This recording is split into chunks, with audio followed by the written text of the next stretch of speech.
Bonjour à tous et bienvenue sur Monde Mystérieux.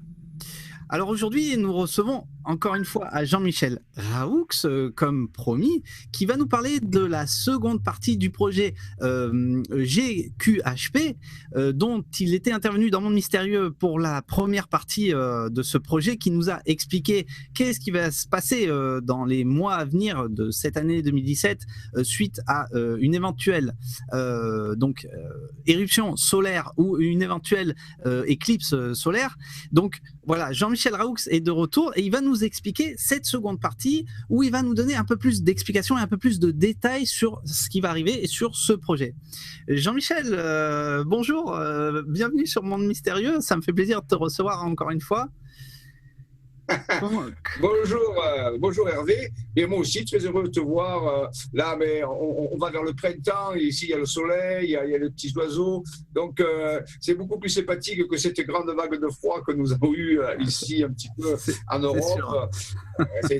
Oui, je suis heureux de revenir pour continuer à vous expliquer et puis faire le point, puisque depuis il s'est passé des choses, bien sûr, on va en parler. Je ne peux pas tout montrer parce que j'ai des données qui sont en train de rentrer et je n'ai pas encore eu le temps de les mettre en forme, mais il se passe des choses très très intéressantes sur ce Global Healing Quantic Project, ce projet de soins global planétaire. Ok, oui, j'imagine que tu as pas mal d'infos à nous donner, peut-être de nouvelles infos que tu n'avais pas donc il y a quelques mois encore de ça. Et voilà, bon, comme tu le sais, j'ai beaucoup de mes abonnés, beaucoup de gens qui me suivent, qui suivent Monde Mystérieux, qui se posent beaucoup de questions suite à ta première intervention dans la première partie. Et donc voilà, beaucoup de personnes attendent un peu plus d'explications. Donc voilà, ça me fait plaisir de te recevoir encore une fois sur Monde Mystérieux et je pense que voilà, on va découvrir pas mal de choses encore une fois ensemble. Ça fait plaisir. Oui, tout à fait Hervé, je suis d'accord. J'ai préparé un petit diaporama qui va remettre un petit peu. Alors, on ne s'agit pas de détailler puisque ces choses ont été faites aussi sur la chaîne. Tu le sais, LGC5, dont je suis l'animateur, le grand changement, chaîne 5, où il y a tous les mois des conférences, donc j'ai préparé ça, il y a eu d'autres choses. Donc, je pense que les gens sont à peu près dégrossis là-dessus. Aujourd'hui, alors, il y a un diaporama, on va le passer, on ne va pas s'apesantir dessus, mais c'est surtout pour revoir la globalité et de faire le point vers quoi ça va et qu'est-ce qu'on pourrait espérer dans ce processus. Voilà, pour bien expliquer que les gens, bien sûr, il n'y a rien de dangereux, il n'y a rien de problématique, il y a simplement une mise en situation avec, je suis sûr, la possibilité que les choses se passent au mieux. Voilà. Donc, on va commencer. Quand tu veux, tu me le dis, on peut commencer le diaporama. Ah ben, allez, hein. C'est parti, on est tout oui. Alors, on va faire un partage d'écran. Voilà. Alors, tu me dis si ça marche bien, parce que des fois, tu sais, on commence avec oui, impeccable. Démarrer la première diapo, voilà. Donc, moi, je ne peux pas voir, hein. Je suis direct. Alors, voilà. Pas de souci. Voilà, bien, alors donc, oui, on va présenter ce diaporama. Donc ici, FSV GSC, Force Santé Vitalité, pour le gouvernail. Le gouvernail, c'est-à-dire de comment diriger un petit peu ce programme planétaire vers quelque chose qui est durable dans le temps. Hein, voilà. Donc, vers un âge d'or extradimensionnel. Extradimensionnel, ça veut dire en dehors de nos dimensions, et un âge d'or, la question, c'est est-ce que c'est un mythe ou une réalité? Est-ce qu'on va vers un âge d'or ou, comme certains voudraient le croire, vers quelque chose qui est catastrophique? Eh bien, on ne va pas forcément répondre à la fin de cette petite présentation, mais je pense qu'on va avoir des éléments qui montrent que les choses, si en apparence risquent de dériver, de l'autre côté, il y a aussi un programme de redressement. Et c'est surtout sur quoi nous, les chercheurs qui travaillons dans ce domaine-là, au moins les chercheurs que je connais, nous concentrons sur les solutions et non pas forcément sur les problèmes. Tout le monde sait très bien que les problèmes, on les voit. Donc, il y a beaucoup de gens qui divulguent ces problèmes. Mais maintenant, nous avons fait le choix. Ça veut dire qu'on les ignore, ces problèmes. On ne les ignore pas. Mais quelque part, on les met de côté et on se concentre vers des solutions qui permettent une meilleure orientation et pourquoi pas un âge d'or extradimensionnel, mythe ou réalité, et ça dépend un petit peu de comment on va envisager tout ceci. Voilà. Donc ici, le projet, alors, comme vous savez que certaines personnes, j'anime une école de mystère virtuelle qui s'appelle l'Académie des Jedi, tous les mois, ça fait déjà 2 ans. Non, l'Académie des Jedi, ça fait 1 an. Et avant, je faisais des ateliers sur le double dimension, le double cosmique et la reprogrammation quantique de l'ADN sur la chaîne LGC5, c'est-à-dire le grand changement, chaîne 5, sur le site de Le Grand Changement, qui a été initié par Stéphane encore. Là. Et donc, je suis depuis 2 ans l'animateur de cette chaîne LGC5. Et je fais des conférences tous les mois, des vidéoconférences où j'explique aux gens, et tous les dessous nous aussi avec un détail, bien sûr. Donc, à la fin, on verra du diaporama que j'ai mis quelques dates pour vous expliquer la prochaine. Et aussi, il y a, pour ceux qui veulent aller plus loin, justement, cette école de mystère virtuel qui s'appelle, que j'ai appelé, en faisant un clin d'œil à Star Wars, l'Académie des Jedi. C'est pour ça que je dis ça. C'est un projet de choix des Jedi, c'est d'ailleurs de personnes qui sont concernées par l'avenir de l'humanité, au moins sur l'avenir durable.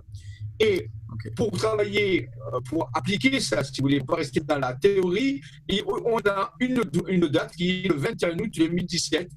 Cette date, on va voir comment elle nous est apparue, on ne l'a pas choisie, on sait maintenant que c'est une éclipse totale de soleil qui va se faire sur les États-Unis, vers le bas des États-Unis, donc qui va traverser tous les États-Unis le 21 août 2017.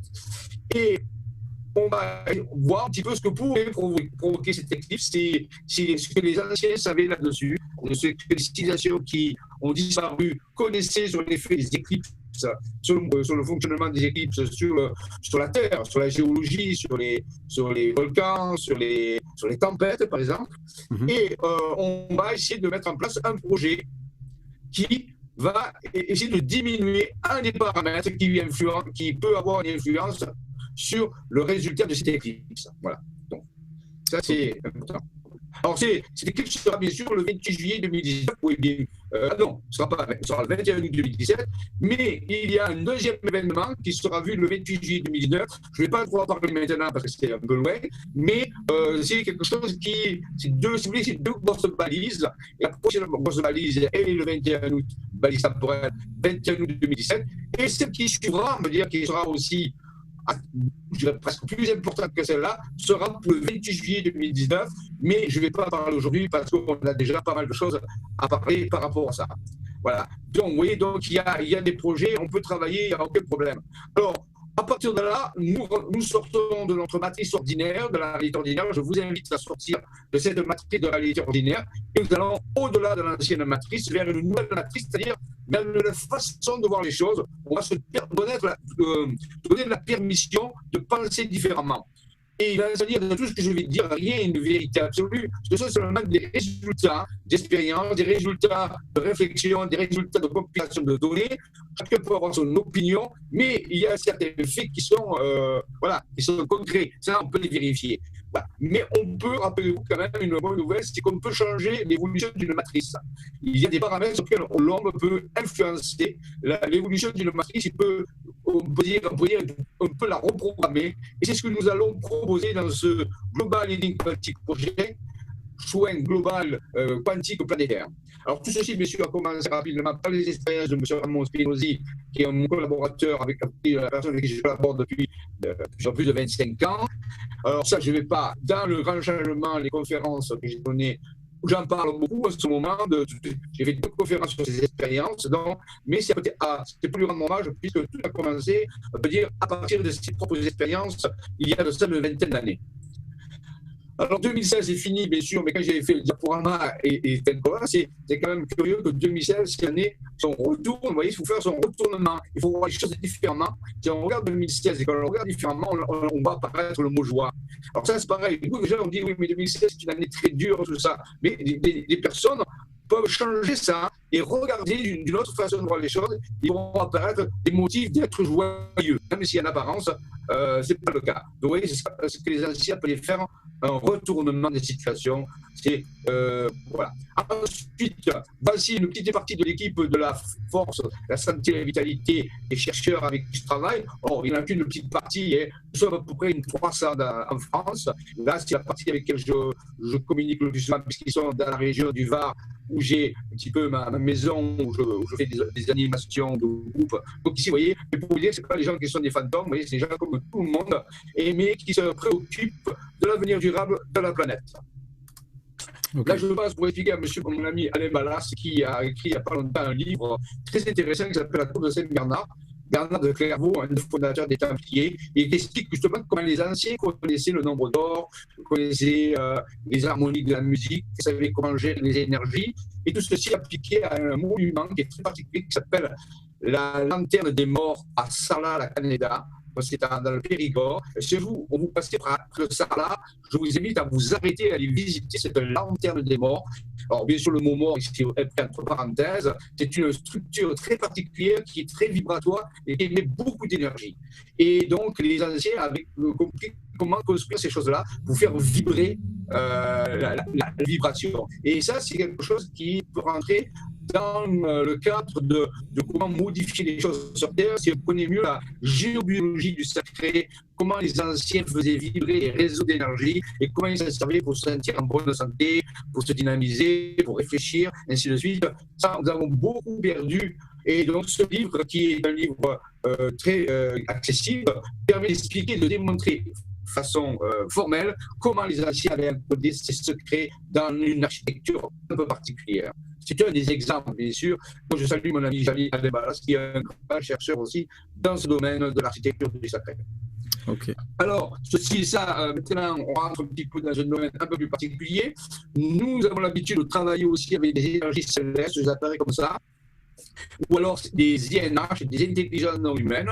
Je sais que peut-être parmi les auditeurs, certains croient ou pas croient pas qu'il y a d'autres vies sur d'autres planètes. Nous avons fait des recherches, nous avons eu des résultats par rapport à tout ça, je ne veux pas de me croire. Et voici une photo qui est terrible par M. Raymond Spinozzi, le monsieur que je vous parlais tout à l'heure, dans les Bouches-du-Rhône, donc le week-end de la Pentecôte, il y a 2-3 ans. Vous voyez, on a quelque chose qui est dans le ciel et je vous garantis que ce n'est pas une balance sonde, ce n'est pas tout ce que vous voudrez.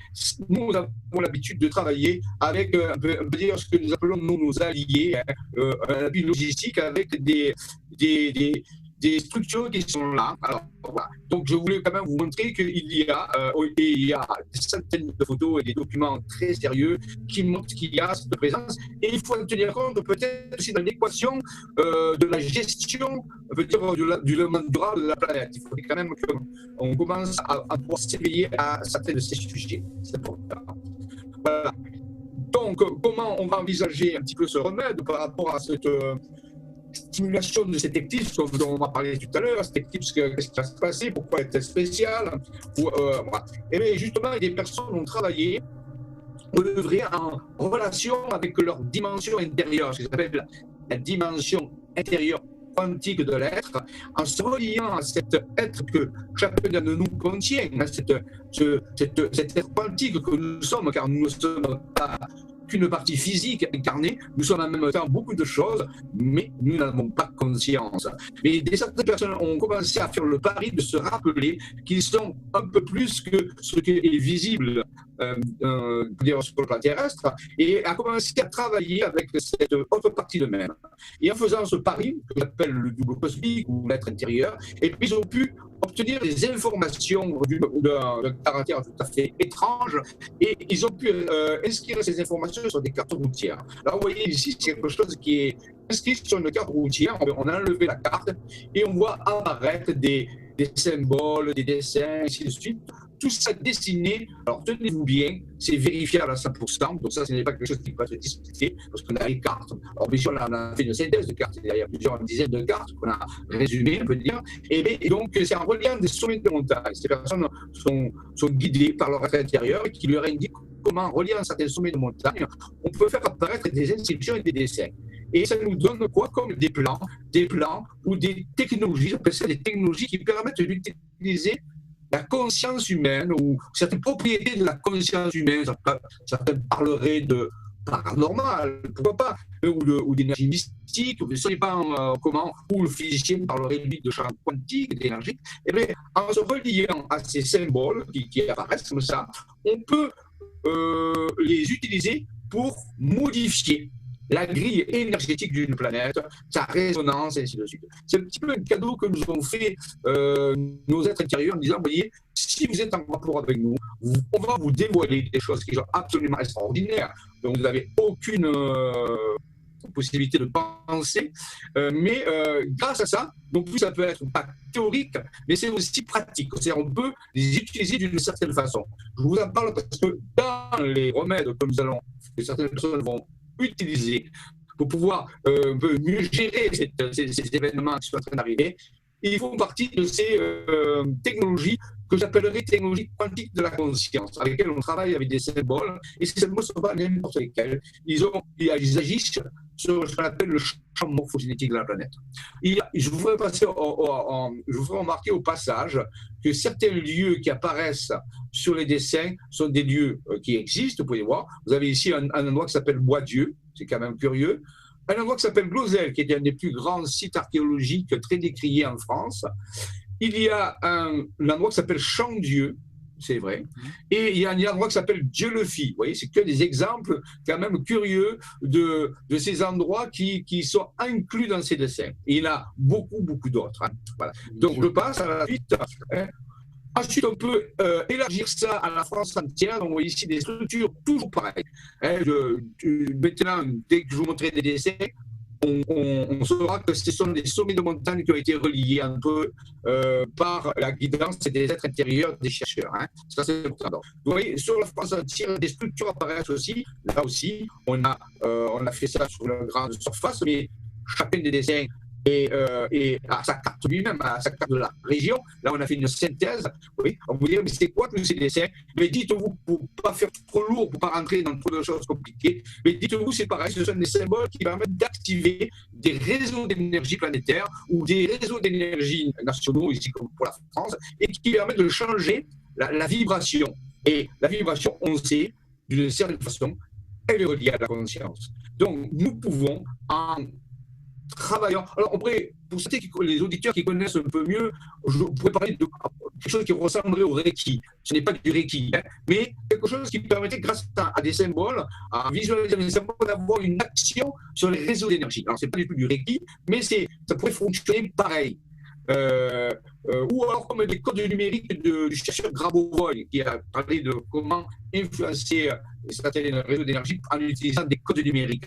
Mais ici, ce n'est pas des codes numériques, ce n'est pas des symboles chinois, mais ici, ce sont des symboles de géométrie sacrée et lorsqu'on les visualise dans un ordre particulier, modifie les réseaux énergétiques ici de la France, mais bon, bien sûr, planétaire aussi, puisque tout est connecté. Donc, vous voyez, je vais essayer de vous définir. Alors, voilà une idée, on pourrait illustrer une idée tirée de mon ami Antoine Parr, qui fait des livres très, très intéressants là-dessus, qui dévoile des secrets des anciennes civilisations. Alors, ça, c'est un schéma, bien sûr, c'est une vision schématique de comment fonctionnerait, par exemple, aurait pu fonctionner une pyramide, comme vous connaissez, par exemple, la grande pyramide du plateau de Gizeh en Égypte. Mais vous voyez, ça pourrait être une technologie. Vous pouvez imaginer que c'est une technologie qui génère des champs de force. Alors, on va aller dans cette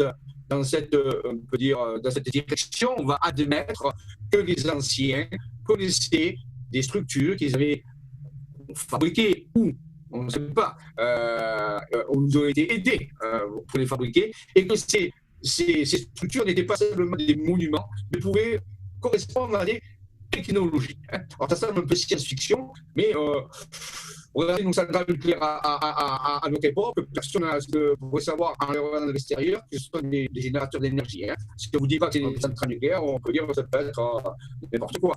Donc, vous voyez, il faut y faire attention. Hein. Nous, ça nous semble naturel, mais quelqu'un, vous le prenez des années 1800, vous l'amenez, vous faites regarder une centrale nucléaire, il ne va pas deviner que c'est une centrale d'énergie. Hein. Ouais. Donc, vous voyez, donc, là aussi, ça nous demande de changer notre vision. Donc, on va faire ce pari, si vous voulez, hein, que certains monuments très anciens étaient, quand ils fonctionnaient à l'époque, ils ont beaucoup perdu de leur structure, mais à l'époque, on peut imaginer que c'était des structures qui étaient comme des technologies qui agissaient sur des ambiances, sur des grandes surfaces, on peut dire quelque part. Oui, ça c'est possible. Okay. Voilà. Donc, on peut appeler ça, ce sont des noms que je donne, des technologies trans-universelles de fusion spirituelle quantique, c'est-à-dire qui nous permettent de travailler sur nos champs d'énergie. Grâce à ces technologies, en les utilisant, en les couplant à l'énergie de la Terre, on veut dire, en couplant cette technologie à l'énergie de la Terre et sous certains paramètres cosmiques, qui peuvent être des éclipses, qui peuvent être des phénomènes, des alignements planétaires, par exemple, eh bien, on peut obtenir un effet sur les humains. Parce que les humains, on sait maintenant, les anciens savaient qu'ils ont des auras, ce qu'on appelle des auras, qui sont l'extériorisation de champs d'énergie. On en voit un exemple ici avec cette personne où on essaie de représenter ce qu'on appelle des hypersphères, c'est-à-dire une personne inclue dans des hypersphères, et ces hypersphères, en réalité, représentent son réseau d'énergie. Donc on peut se dire, mais c'est curieux parce que ça ressemblerait à des réseaux d'énergie qu'on a sur la Terre. Oui, mais rappelez-vous que Hermès Trismégiste, le fameux Thoth, nous avait dit tout ce qui est en haut est comme ce qui est en bas, et tout ce qui est en bas est comme ce qui est en haut. Ça veut dire que l'homme serait construit, et ça on le sait maintenant, à l'image de l'univers. Donc s'il y a des réseaux d'énergie sur la planète Terre, il y en a, on le sait, les anciens savaient ça, tous les mystères des cathédrales et de tous les temples utilisent ces processus, et bien l'homme aussi a des grilles énergétiques. Et donc on pourrait chercher à coupler ces grilles énergétiques, et ce serait peut-être ça la spiritualité, c'est-à-dire créer une harmonie entre les grilles énergétiques humaines et les grilles énergétiques planétaires, pourquoi pas. Et quand il y a une dysfonction, eh bien il pourrait y avoir des maladies ou des catastrophes ou des choses comme ça. Donc c'est une forme de thérapie. Alors je vous ai parlé tout à l'heure qu'il y a des énergies qui viennent de la Terre, les anciens les appelaient les énergies du dragon. Alors bien sûr, il ne faut pas avoir dans le mot dragon quelque chose de négatif, et c'est l'énergie de la Terre, les énergies des dragons, on appelle ça comme ça. Mais il y a aussi des énergies qui viennent du cosmos. Ça peut être des particules à haute énergie, comme les rayons cosmiques, ça peut être des tempêtes solaires, ça peut être des rayonnements gamma qui viennent, et quand ça se passe, c'est des énergies qui viennent du ciel.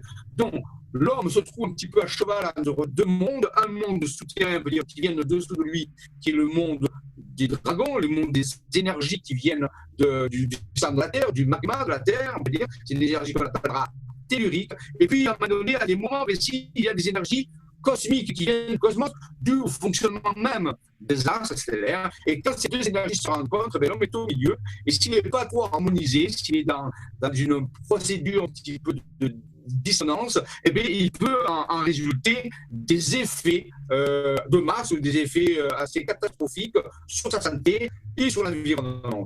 Donc, on peut dire que la spiritualité, si on voudrait la définir du point de vue énergétique, c'est que lorsque l'homme, ou la femme, je dis l'homme, c'est l'espèce humaine, quand l'homme serait en harmonie entre le ciel et la terre, il ressentirait cette harmonie, peut-être qu'il a donné le nom d'amour à ça, c'est-à-dire ce sentiment d'expansion, de joie, d'expansion. Et ça, c'est quand il est en harmonie lui-même. Mais quand il n'est pas en harmonie et que l'énergie du ciel et de la terre se rencontrent, ça crée plutôt une cassure, une dissonance. Et là, il pourrait tomber malade, il pourrait avoir des phénomènes sur Terre qui soient les résultats de ça. Donc, ça veut dire que la spiritualité humaine serait définie comme étant la façon de se mettre en harmonie entre les énergies qui viennent du ciel et les énergies qui viennent de la terre. Ça, c'est vraiment important de le comprendre. Voilà. Okay. Donc, ça peut aller très loin. Hein. On peut aller très loin comme ça. Alors, les anciens, on a retrouvé chez les Mayas et dans d'autres peuples des allusions à des énergies qui pourraient venir aussi de notre galaxie. Alors, c'est un peu bizarre, mais on peut dire qu'il y a aussi des cycles galactiques, on le sait maintenant, on sait que notre système solaire tourne autour du centre galactique en plusieurs centaines de millions d'années et qu'il traverse différentes régions d'énergie pour du temps, et ça pourrait affecter, bien sûr, le système solaire et les planètes. Donc ça, vous voyez que les énergies même de la galaxie pourraient modifier, le fonctionnement énergétique du bateau humain. Et les anciens savaient aussi, et c'était repris par Carl Jung, le fameux psychologue du début du siècle, contemporain de Freud, qui avait compris que tout l'ensemble de l'humanité, on peut dire tout l'ensemble des êtres qui vivent sur la planète, ça peut être des végétaux, ça peut être des animaux et aussi des humains, mais tout ceci, toutes les pensées, la conscience globale de ce qui vit sur la planète peut se trouver en résonance avec un champ qui représente un petit peu cette conscience globale, un petit peu la somme de toutes les consciences, et il appelait ça, lui, l'inconscient collectif. Jung parlait de l'inconscient collectif, un champ planétaire de l'inconscient collectif. Certains appelaient ça, Rupert Sheldrake, par exemple, un biologiste, appelait ça le champ morphogénétique, c'est-à-dire qu'il donne la forme à la génétique, il donnerait la forme aux espèces qui vivent sur la planète. Et bien ça, on peut dire que ça pourrait être l'ensemble de toutes nos pensées, l'ensemble de toutes nos consciences, dans toute l'histoire, bien sûr, de l'humanité ou de la planète. Ce n'est pas c'est à un moment présent, mais ça veut dire aussi tout ce qui s'est passé. Et peut-être on pourrait envisager peut-être tout ce qui se passerait plus tard. Mais ça, c'est encore autre chose. Mais pour exemple, on va se tenir en fait du présent et du passé. C'est-à-dire que tout ce qui s'est passé depuis le début du monde, on peut dire la planète, et ça remonte à des milliards d'années, jusqu'à maintenant, est inscrit dans ce qu'on appellerait un champ morphogénétique ou inconscient collectif pour Jung. Et il y a une autre personne qui a travaillé là-dessus qui s'appelle Théard de Chardin, un chercheur qui était de confession chrétienne et qui était un paléontologue. Il parlait, lui, de noosphère. Noosphère, qui veut dire la sphère de Noos, c'est-à-dire l'esprit en grec, la sphère de l'esprit. Vous voyez, il y a différents termes dont on pourrait donner. Et ça, c'est vraiment important de le savoir par rapport à notre problème que nous allons traiter. Voilà. Okay. Donc, vous voyez, j'ai rassemblé ici un petit peu, pas tout, parce qu'on a on voyait très peu de toutes les données que nous avons, mais tout ceci contribue, on peut dire, à alimenter ce champ morphogénétique. Maintenant, on comprend mieux les symboles qui sont apparus lorsqu'on trace ces symboles sous la guidance des êtres intérieurs, des dimensions intérieures de l'être des chercheurs. Eh bien, il faut montrer des espèces de technologies qui ressemblent à des architectures géométriques. Eh bien, ça, c'est en relation avec le champ morphogénétique. C'est-à-dire que lorsqu'on commence à utiliser ces symboles, c'est comme si on pouvait modifier le champ morphogénétique ou avoir une action sur lui. Ce serait intéressant. Oui.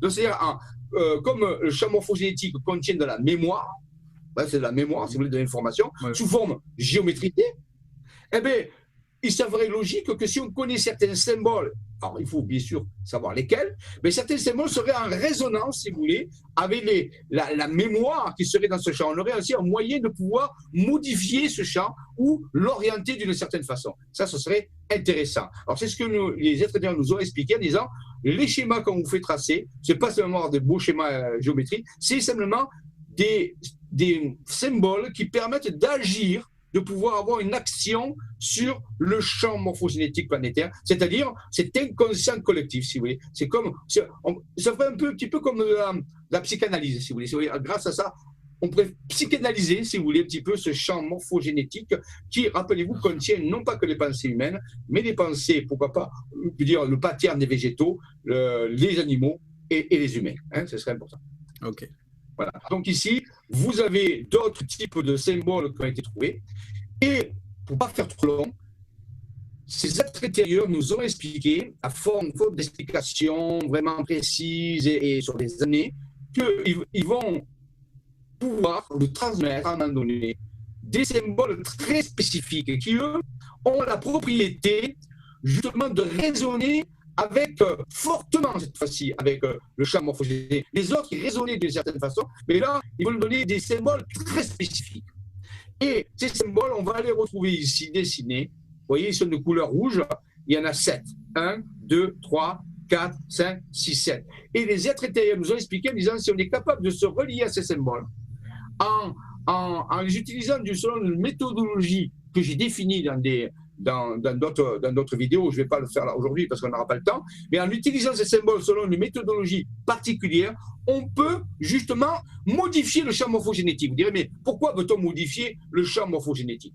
Eh bien, tout simplement, on s'est aperçu qu'au cours de l'histoire humaine, surtout dans l'histoire humaine, les humains ont quand même été assez turbulents sur les plusieurs dizaines de millénaires où ils ont existé. C'est vraiment un peuple assez turbulent, très sympa, mais ils sont très turbulents. Et ils ont fait beaucoup de guerres, ils ont eu beaucoup de choses et tout ceci a modifié le champ morphogénétique, si vous voulez. Ça a mis, comme si vous voulez, ça a créé des dissonances dans le champ morphogénétique. On pourrait le comparer à un cancer, si vous voulez, comme des cellules cancéreuses qui se seraient mises dans ce champ morphogénétique. Et actuellement, on pourrait dire que le psychisme de l'humanité souffre d'une pathologie mentale. On pourrait le dire. À cause de quoi? Parce qu'on a rempli ce champ morphogénétique d'actions et de pensées dissonantes. Donc, il se trouverait assez rempli de pensées dissonantes. Et ça, le champ morphogénétique, qu'est-ce qu'il fait? Il agit sur les humains aussi. C'est-à-dire que nous agissons sur le champ morphogénétique, mais par retour, par un système de rétroaction, d'algorithme, si vous voulez, rétroactif, eh bien, il agit sur nous. Et on serait un petit peu comme sous l'influence des mauvaises pensées ou des pensées de dissonance que l'humanité a fait depuis des millénaires qui se sont accumulés. Il y a des millions de gens qui ont pensé au cours des âges et qui ont alimenté ce genre. Alors bien sûr, ça peut s'alimenter avec des pensées qu'on appelait toxiques, des pensées dissonantes, mais aussi des gens qui ont alimenté ça avec des pensées non toxiques et des pensées qui sont harmonieuses.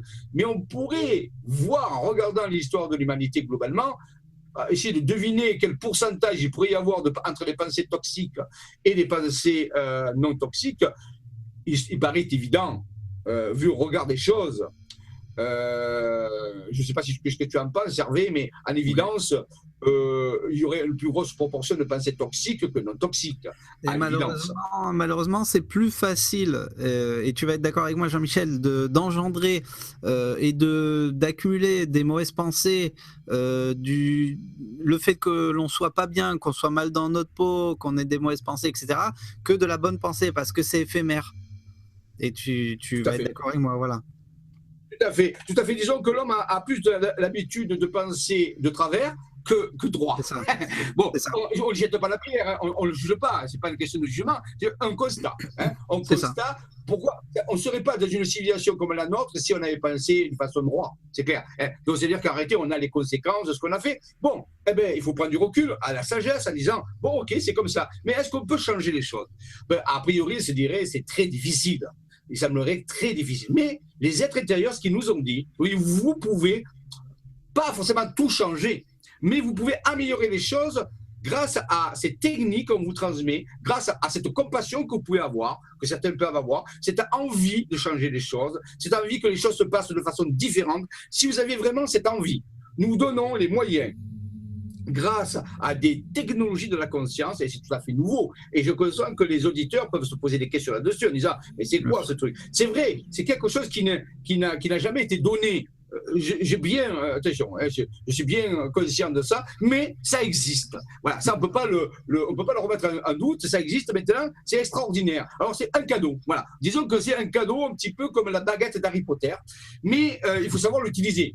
Et encore, surtout, il faut avoir envie de l'utiliser. Il faut avoir vraiment envie que les choses changent. Alors, il n'y a pas que ça, bien sûr, hein, mais ça a un poids dans la balance de cette pesée qui sont en train d'arriver. On pourrait imaginer qu'on est en train de peser l'âme du monde, si tu veux, toi. Un petit peu les Égyptiens connaissaient ça. Ils appelaient la pesée de l'âme. Et d'un côté, ils mettaient le cœur du monde, et de l'autre côté, ils mettaient la plume de mat qu'ils appelaient. Et si le cœur était plus lourd que la plume de mat, eh bien, ça se passait mal. Alors, on pourrait se dire, est-ce que l'âme de l'humanité, si l'âme représente ce champ morphogénétique, on essaie de le peser, est-ce que son poids serait élevé? On pourrait se poser la question. Hein, est-ce qu'il serait plus lourd que la plume de Mat? Vous savez, la plume de Mat, c'est la déesse de la science, de la rectitude. On se dit, la plume, c'est léger. Hein. Donc, oui. Eh bien, est-ce qu'on peut alléger, voilà, Hervé, d'après toi, est-ce qu'on peut alléger ce poids de l'âme du monde, quelque part? Bonne question. Bonne question, hein, c'est pas si évident. Il y a plein de gens comme Gandhi, Luther King et d'autres qui ont essayé de faire du mieux pour l'humanité. Sans parler des anciens comme Bouddha, Jésus, si on veut, ou Mahomet, ou ce qu'on veut. Importe peu. Tous ces gens qui sont nombreux, certains connus, d'autres moins connus, qui ont essayé aussi d'apporter mieux. Mais quelque part, il y a ça, bien sûr. Mais là, dans l'état actuel, avec 7 milliards d'individus sur Terre, comment on pourrait soulager cette âme du monde en espérant que la pesée n'est pas pour aujourd'hui. Hein, voilà. Hein. Donc, oui. Eh bien, ça, les êtres intérieurs nous ont dit, on vous donne un moyen. Maintenant, vous le prenez pas, c'est vous qui voyez. Mais vous ne pourrez pas dire qu'on ne vous l'a pas donné. Voilà. Donc, quelque part, les êtres intérieurs nous donnent, bien sûr, la capacité de l'utiliser ou pas, ce moyen, mais c'est à nous de voir. Hein. Voilà. Donc, je voulais vous présenter ça parce que le Global Healing Quantic Project, qui est le projet de soins planétaires, on peut se poser la question de comment on va soigner la planète. On ne soigne pas la planète comme on soigne quelqu'un, le médecin, c'est clair. Eh bien, ça, c'est les médicaments, si vous voulez, de la spiritualité. Ce n'est pas des médicaments du médecin, mais c'est des médicaments qui permettent, comme du Feng Shui, comme une espèce de Feng Shui planétaire, qu'on peut utiliser si on a envie que les choses aillent mieux. Tout à fait, tout à fait. Voilà, donc j'accélère un peu. Voilà, donc. Je vous les présente, on pourrait en parler des heures entières. Alors, qu'est-ce que c'est le officier montagne? Eh bien, si vous voulez, c'est les montagnes qui ont dessiné des symboles. Lorsqu'ils ont dessiné ces symboles, dedans ces symboles, dans l'ordre qui sont présentés, il y a comme un avertissement qu'ils nous donnent. C'est ce que je vous dis. Ils nous disent que si vous corrigez pas, vos pensées, si vous corrigez pas la masse des pensées planétaires, vous allez, c'est évident, on le sait maintenant, vers quelque chose de pas du tout agréable. Vraiment pas du tout agréable. Maintenant, la deuxième partie de la prophétie, puis c'est pas, il nous dit, mais si vous vous rectifiez, si vous reprenez les choses en main, alors vous pouvez éviter, peut-être pas tout, mais une grosse partie des choses désagréables. Voilà ce qu'ils nous disent ça, la prophétie des montagnes nous disent, vous avez deux voies, soit la voie, si vous continuez comment faire ça, vous savez très bien où vous allez, il n'y a qu'à regarder. Mais maintenant, vous pouvez changer les choses en agissant sur plusieurs facteurs, et là, on en présente un. Vous pouvez trouver vous-même un facteur qui peut aussi agir. C'est à vous de voir. Hein. Mais nous, on vous en présente un. Ok. Voilà. Donc, les êtres intérieurs nous ont révélé beaucoup de choses. Tout ce que vous voyez ici sur la diapo, écoutez-moi bien, et ça c'est vérifiable, 100%, tout ce que vous voyez, tous les symboles que vous voyez, et il y en a beaucoup là, ouais, et bien ils ont tous été dessinés de la même façon. C'est-à-dire en reliant des sommets de montagne entre eux sous la guidance des êtres intérieurs. Et vous direz, oui, mais alors, c'est quoi? C'est des technologies? Oui, je vous l'ai dit, chacune de ces cartes, on peut dire, ces petites cartes qu'on a construites, constitue un protocole pour soigner quelque chose de particulier pour la planète. Vous voyez ici, ça c'est pour soigner le psychisme de l'humanité. Alors, bien sûr, je ne vais pas vous le faire là, mais il y a un protocole qui permet de l'utiliser. C'est comme un feng shui, si vous voulez. Ça permet de soigner le soleil, par exemple. Vous voyez l'activité du soleil qui a un problème. Ça permet de nettoyer les mémoires, les grands blocs de mémoire qu'on a mis dans l'inconscient collectif. C'est un peu comme un aspirateur. Ça permet d'ouvrir des dimensions intérieures de l'être, beaucoup plus profondes. Vous voyez. Et celle-là, c'est aussi un moyen de... attendez, je ne le vois plus là. Il faut que je vois je ne me rappelle plus. Il y a le dessin dessous. Ah, il a disparu. Vous voyez, il y en a une autre qui était le soin de Gaïa. Oui, ça c'est pour soigner la planète. Voilà. Ça c'est pour soigner directement la planète elle-même, sa structure, on peut dire, ce qu'on appelle la biomasse. Voilà, la biomasse planétaire, si vous voulez. Hein. Donc ça c'est pour... Vous le voyez, ils nous ont donné des technologies différentes qu'on peut utiliser à tour de rôle pour pouvoir mieux piloter la transition planétaire. Voilà. Ça c'est vraiment important de le savoir. Alors, ça existe. Là, par exemple, vendredi, je pars à Valence et je vais donner un séminaire de 2 jours à quelques personnes qui sont là, qui sont intéressées pour apprendre ces techniques. Il faut 2 jours, vous voyez. Donc, alors là, je vais bien leur expliquer comment on fait. On va faire des protocoles, on va faire sur des exemples pratiques. Mais il y a des gens qui sont intéressés avec ça, qui ensuite peuvent les utiliser pour venir on peut dire, c'est un peu comme des gardiens de la planète. Si vous voulez, ils se choisissent un rôle de gardien. Dans ce cadre-là, ils vont apprendre à soigner la planète et aussi l'humanité du point de vue d'un feng shui, on peut dire d'un feng shui de grande dimension. C'est pour ça que j'appelais ça les outils spirituels d'action de masse planétaire, c'est-à-dire en grande quantité. Voilà. Ça existe, il y a des gens qui le font, il y a déjà plusieurs séminaires qui ont été donnés, et dans l'Académie du Jedi, on a déjà utilisé certains de ces symboles dans les méditations. Okay. Ouais, je vais envoyer... on va venir petit à petit à la date. Pourquoi le 21 août? C'est un peu, on peut dire que le 21 août, c'est un peu un test physique. C'est une espèce de challenge qui nous est soumis en disant, voilà, vous avez la méthode, maintenant, on va voir ce qui va se passer. Hein. Est-ce que vous allez être capable de modifier un événement? C'est un peu un challenge. Voilà. Donc, vous voyez, toujours ces constructions qui apparaissent sur la France. Voilà. Et une des visions, et rappelez-vous ici, alors, ici, c'est un cas particulier, ce n'est pas construit par des sommets de montagne, c'est construit par des églises et des chapelles. Pourquoi? Parce qu'on est dans le nord de la France, on est dans ce qu'on appelle donc le pays de Caux, ici ouais, en bleu, c'est le pays de Caux, c'est-à-dire dans la Haute-Normandie, hein, donc près de Fécamp, je ne sais pas si vous connaissez Fécamp, vous connaissez... Et donc, c'est un peu la patrie d'Arsène Lupin, pour que ceux qui connaissent se rappellent le fameux gentleman cambrioleur Arsène Lupin.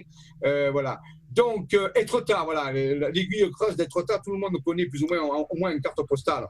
Et on se trouve dans cette région, et un jour, donc, des êtres intérieurs ont montré à un des chercheurs, qui s'appelle Maxime, un des chercheurs, que des structures pouvaient être reliées avec des chapelles et des églises. Et ça a formé un nombre qui s'appelle 707, qu'on voit ici. Ouais.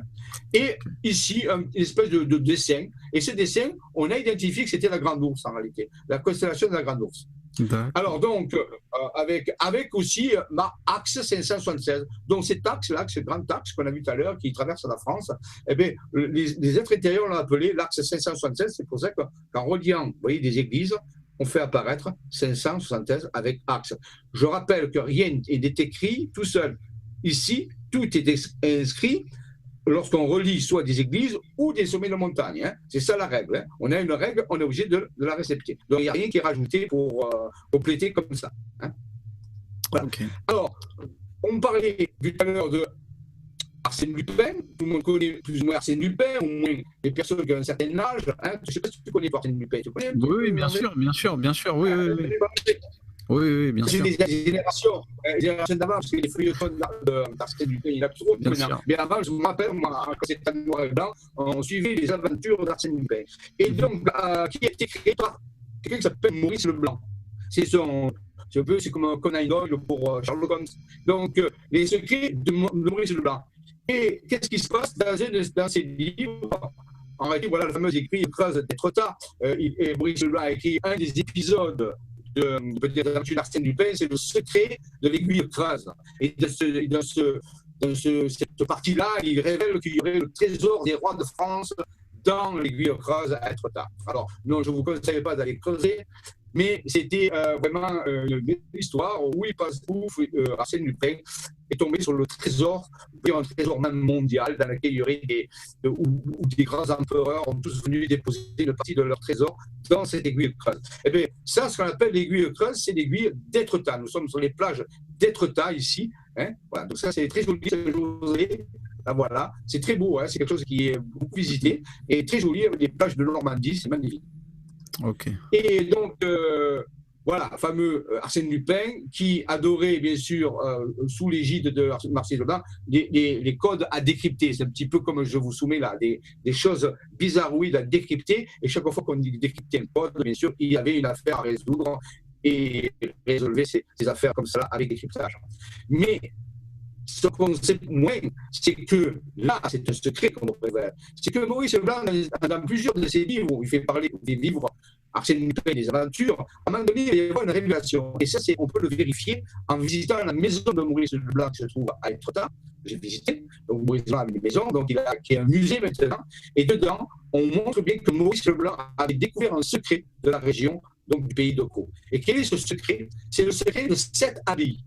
Donc ici, vous avez Jumièges, par exemple, hein, l'abbaye de Jumièges, de Boucherville, il y en a d'autres. Là ici, l'abbaye de Fécamp, ainsi de suite, ainsi de suite. Voilà. Donc il y a 7 abbayes, comme ça, donc je vous les montre. Hein. Je ne les ai pas tout en tête, hein, je les ai oubliées.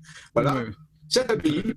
Hein. Je les ai sur le nom, si ça vous intéressera. 7 abbayes pour de Caux. Et qu'est-ce qui se passe si on relie ces 7 abbayes? Vous voyez, elles sont toutes là. Fécamp, Valmont, Cruchet-la-Valasse, Montivilliers, Saint-Wandrille, Jumièges et Saint-Martin de Borcherville. Si on les relie, ça fait la constellation de la Grande Ourse qu'on a vu dessiner tout à l'heure sur la carte. C'est incroyable. Et ça, Maurice Leblanc le révèle dans une de ses œuvres. Hein, c'est fait. Okay. Ça existe vraiment. On peut le vérifier. Nous sommes allés sur ces abbayes. Il n'y a pas de problème. Donc, c'est quand même très intéressant que ces 7 abbayes soient reliés à ce code 707 qui sont apparus. Puisque tout à l'heure, rappelez-vous que le code 707, construit par d'autres églises autour, inclut la Grande Ourse de Marcel Leblanc. On peut se poser la question, est-ce que Maurice Leblanc avait conscience d'un autre code qui était plus grand? On peut le penser, mais il ne l'a pas dit. D'accord? Voilà. Donc on sait que lui, par contre, il avait révélé ce codage de ces 7 abbayes du pays de Caux, de la Grande Ourse. Là aussi, la fameuse Grande Ourse, bien sûr. Alors, on peut aller plus loin aussi. Mon ami Alain Ballas, je vous ai parlé tout à l'heure, qui a travaillé, donc, si vous voulez, sur cette géométrie sacrée, l'architecture sacrée, a fait aussi des recherches. Et lui, il a travaillé sur un secret des anciens aussi, qui connaissaient, mais qui est plus connu, un secret d'alchimie, qui est, en réalité, les secrets des abbayes du Val d'Or, ou la vallée de l'Or. Et le nom des abbayes sera toujours Val d'Or. Alors, il existe des abbayes en France qui s'appellent Val d'Or, il y en a plusieurs même. Et lorsqu'on les relie, on va voir ça aussi, voilà, vous avez ici une des abbayes qui se trouve du côté de la vallée du Val d'Or, du côté de la frontière belge, si vous voulez. Hein. J'ai visité, magnifique abbaye, très très intéressante, au-dessus de Stenay, si vous voulez, au-dessus des Ardennes. Et ensuite, Orval, par exemple, vous avez, on les appelle les abbayes d'Orval, c'est des Orval, Orvalier, l'ordre de la vallée, Val d'Or. Donc l'abbaye de la Manche, l'abbaye d'Orval de la Manche aussi, un peu plus petite. Une autre type d'abbaye, c'est aussi l'abbaye d'Orval, je suis un peu plus où elle se trouve celle-là. Et en réalité, vous voyez, si voilà, on les relie, hein, si on les relie ensemble, ça donne une structure très particulière, comme un triangle. Et mon ami Alain, en étudiant les angles, a pu faire apparaître qu'en réalité, on pouvait même, à la limite, imaginer que c'était une pyramide, la grande pyramide d'Égypte, mais vue à l'envers. Vous voyez, là, ici, la chambre du roi, la chambre de la reine, ainsi de suite. Et il est allé plus loin, il a fait des calculs, et il s'est aperçu qu'une des abbayes, qui s'appelle la Val d'Or, donc, elle se trouve près du musée de l'or en France. Il y a un musée de l'or en France qui s'appelle à Saint-Amand-Montrond, un lieu qui s'appelle Saint-Amand-Montrond. Et là, vous pouvez le visiter. Si un jour vous passez près de Saint-Amand-de-Montrond, sur le l'autoroute, moi souvent, Saint-Amand-Montrond, et bien vous pouvez visiter le musée de l'or. Regardez, c'est quand même bizarre. Hein. Il y a une forme de pyramide aussi, tronquée. Hein. Donc, c'est moderne, par contre. C'est le musée de l'or. C'est pas un hasard. Ouais. C'est pas un hasard, c'est clair. Hein, vous voyez, on dirait pas que ça a pyramide du tout. Voilà. Et à l'intérieur de cette à Saint-Amand, vous avez cette statue très curieuse qui a été offerte dans les années 2000 par une personne qui était sculpteur et qui est une femme justement, qui a offert ça et qui était dans le musée. Je ne sais pas c'est bien quand, mais moi quand j'y suis allé, elle y était. Et elle s'appelle ça l'alchimiste. Oui. Donc c'était quand même très curieux ce personnage. Alors maintenant, venons petit à petit à cet événement. On s'est aperçu, et on le sait, le 11 août 1999, il y a eu l'éclipse totale de soleil qui a traversé la France, le nord de la France. Je ne sais pas, certains d'entre vous peut-être se rappellent de cette éclipse. Oui, hein? Je me rappelle très bien. Ouais, je me rappelle. Ah ouais, tu te rappelles, c'était intéressant. Bon, j'étais un peu plus jeune à l'époque. Moi aussi. Et moi, j'ai observé, j'étais sur la Sainte-Baume, le massif de la Sainte-Baume, de Saint-Maximin, la Sainte-Baume à l'époque, et nous avons observé cette éclipse. Et elle a été précédée 14 jours avant, donc ça fait à peu près, je me rappelle, c'était le 28 juillet. Le 28 juillet 2019, pas 2019, 1999, oui. Le 28 juillet 2019, il y avait une éclipse de lune. Donc il y avait à la fois une éclipse de lune et 14 jours après, une éclipse de soleil. C'était très curieux cette année, bizarroïde.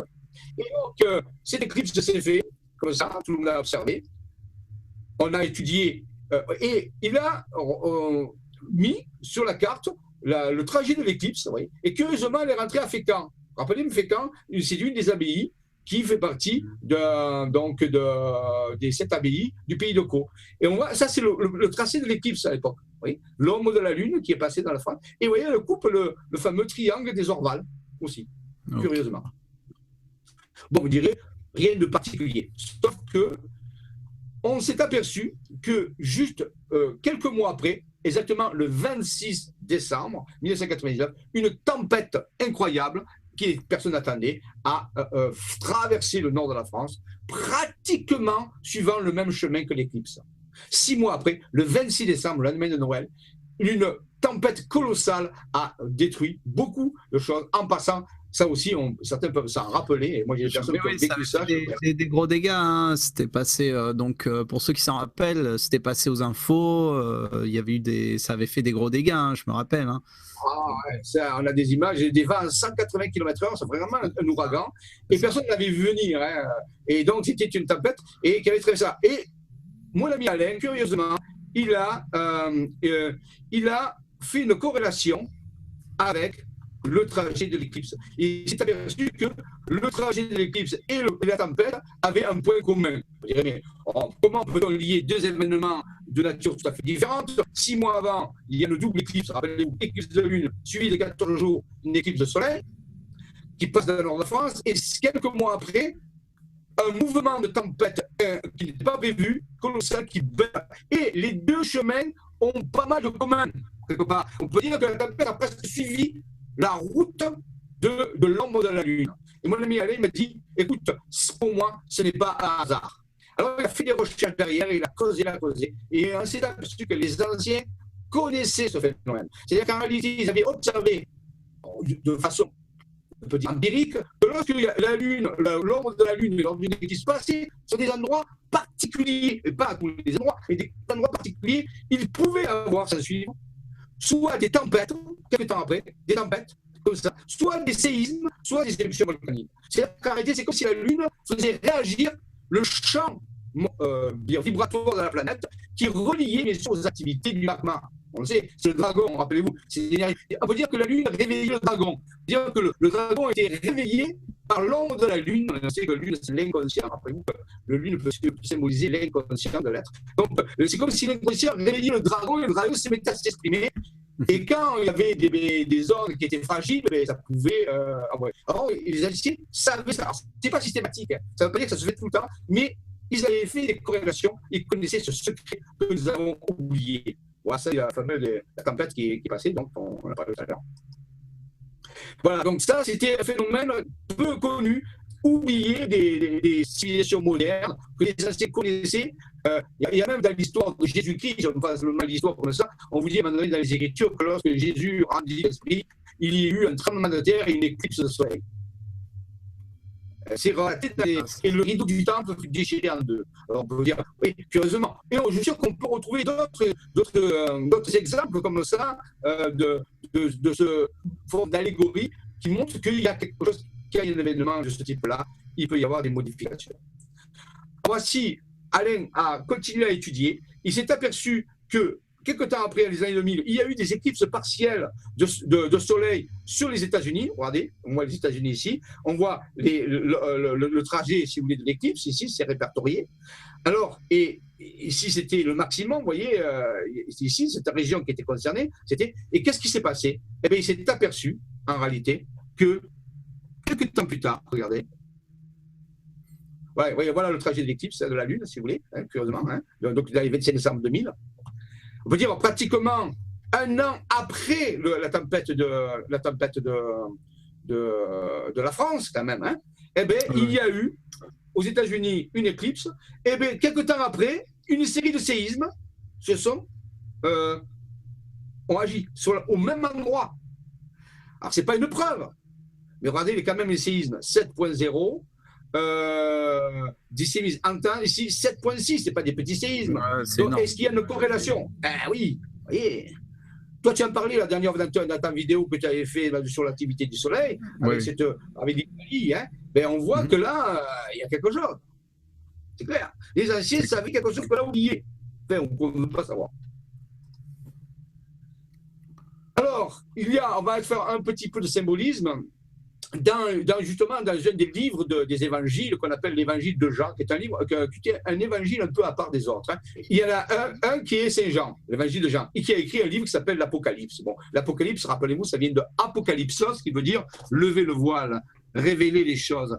Et dans cet exemple d'Apocalypse, dans un des passages de l'Apocalypse de Saint Jean, il fait référence à la pêche miraculeuse, aux fameux 153 gros poissons que les pêcheurs ont pris sous la guidance, on peut dire sous les instructions de ce personnage qu'on appelle Jésus-Christ qui aurait ressuscité, parce que ça se passe après la résurrection, et les apôtres sont là, bien sûr, ils ont carrément sont découragés, ils ont repris chacun leur activité, et ils pêchent, et Pierre est en train de pêcher, et c'est ce moment où Jean parle de comment Jésus a créé un miracle, on peut dire quelque part, où ces pêcheurs, où il y avait Pierre, n'avaient pas pris de poisson. Et à un moment donné, sous son indication, ils arrivent à retirer de ce lac où la pêche n'avait pas pu être faite, où il n'y avait pas de poisson, en réalité, 153 gros poissons. Donc, et il faut savoir que ces 153, par exemple le 1, le 5 et le 3, on pourrait dire, ben, c'est un chiffre comme ça, et c'était pour illustrer, si vous voulez. Mais non, en réalité, Jean nous donne ici un énorme indice de quelque chose. Et la plupart des gens ne comprennent pas la valeur de ce code. C'est un code secret, un petit peu à l'Arsène Lupin. C'est comme le 707 qu'on a vu tout à l'heure, dont on va parler tout à l'heure. Et bien, 153, des gros poissons, j'ai oublié un S, un gros poisson, tiens. Les gros poissons, 153, c'est un code. C'est comme si Jean voulait nous dire quelque chose, mais il ne nous le dit pas directement, il nous le dit de façon voilée. C'est pour ça qu'il dit il faut lever le voile apocalypsos. Donc, est-ce qu'on va lever le voile sur ces 153 poissons? Eh bien, on va s'apercevoir, mon ami Alain Malas a trouvé dans ses recherches quelque chose de très étonnant. que si... Occupons-nous d'abord ici du calcul, on verra après. Si je prends 153 et que je le décompose dans sa structure du nombre 1, 5 et 3, bon, ok. Eh bien, si je prends chaque composant de 153, le 1, et que je l'élève à la puissance 3, ce qu'on appelle le cube, et pareil, 5, je l'élève au cube, et 3, je l'élève au cube, eh bien, curieusement, je retrouve 153. Okay. Alors ça, vous pouvez faire le test avec un autre nombre, vous verrez, ça ne marche pas. Ça marche avec 153, mais avec les autres nombres, vous pouvez faire ce test. Vous prenez un nombre, par exemple 258, et vous faites la même chose, vous élevez sa structure, chacun des composants 2 à la puissance 3, 5 à la puissance 3 et 8, et vous allez voir, vous n'obtenez pas 258. Donc là, c'est quand même une propriété de ce nombre très particulier, que si on élève au cube sa structure numérique, on retrouve le nombre. Là, il y a quand même un indice qui est mis. Et rappelez-vous le code 707 qu'on a vu sur la carte. Eh bien, mon ami Alain a dessiné, rappelez-vous, avec les 7 abbayes de Co, hein, on l'a vu tout à l'heure, qui étaient superposés aux 7 abbayes de Co. Eh bien, mon ami Alain a compris que le mot en hébreu, Aleph, Bet, ainsi de suite, le mot ABDN en hébreu, hein, on ne le dit pas ABDN, mais on l'appelle ABDN, ce mot signifie destruction, hein, en hébreu. Eh bien, il a pour valeur guématrique, c'est-à-dire valeur numérique, ce mot, parce qu'on fait de la guématrie avec l'hébreu, 707, curieusement. Donc, il semblerait que le code de 707 soit relié à une idée de destruction, au moins dans le langage hébraïque. Curieusement. C'est bizarre, ça. Bon, c'est vérifiable à 100%, il n'y a aucun problème, c'est traditionnel. Maintenant, regardons. Reprenons le 153. Et cette fois-ci, on ne va pas l'élever à la puissance 3, qui est, rappelez-vous, lever le voile. Moi, le lever à la puissance 4, c'est-à-dire quelque chose. Le 4 est le symbole du passage en réalité. Dans les textes anciens, on trouve les 4 éléments, les 40 jours de Jésus dans le désert, les 40 ans de Moïse qui erre dans le désert. Vous voyez, on dit que le 4, c'est le nombre de la terre, c'est le nombre du passage aussi. C'est la quarantaine, vous voyez, quand on mettait les gens en quarantaine, parce que c'était ça. Donc 40 ou 4, c'est le terme du passage. Symboliquement, ça veut dire le passage. Et si j'élève chaque valeur du nombre 153 à la puissance 4, regardez, ça donne 707. Vous pouvez le vérifier, ça. Alors là, on se dit, waouh, 153 serait relié d'une certaine façon au code 707. Et 153, rappelez-vous, c'est l'apocalypse, c'est-à-dire lever le voile. On est en train de nous lever un secret ici. Jean, 2000 ans après, qui a écrit cet évangile qui s'appelle l'Apocalypse, nous envoie un code qui concerne un événement où 707 serait relié. Eh bien, on a vu tout à l'heure que 707, on l'a trouvé, c'est dans le nord de la France. Et rappelez-vous, l'éclipse de la Lune le 11 août de 1989 est passé sur Fécamp. On l'a vu tout à l'heure. Donc, il est passé sur le 707. Curieusement. Bien sûr, bien sûr. Eh oui, bon, pour l'instant, c'est que dans la logique. Hein, oui, ça. Alors, qu'est-ce qui se passe? On va nous révéler quelque chose de très particulier. Alors, je vais être obligé de prendre des raccourcis, parce qu'on pourrait, je sais que le temps tourne et qu'on ne peut pas faire trop long, mais pas des raccourcis. Rappelez-vous, j'ai expliqué tout ça. Mais je voulais quand même vous montrer qu'on ne réfléchit pas en l'air. On est sur des choses logiques, on ne fait que de la logique. Tout ce que je vous dis jusqu'à maintenant est vérifiable, faites-le. Que ce soit les cartes, que ce soit les calculs, tout ça, même l'hébreu, si vous connaissez l'hébreu, allez-y. Si vous connaissez un rabbin, allez voir, vous verrez.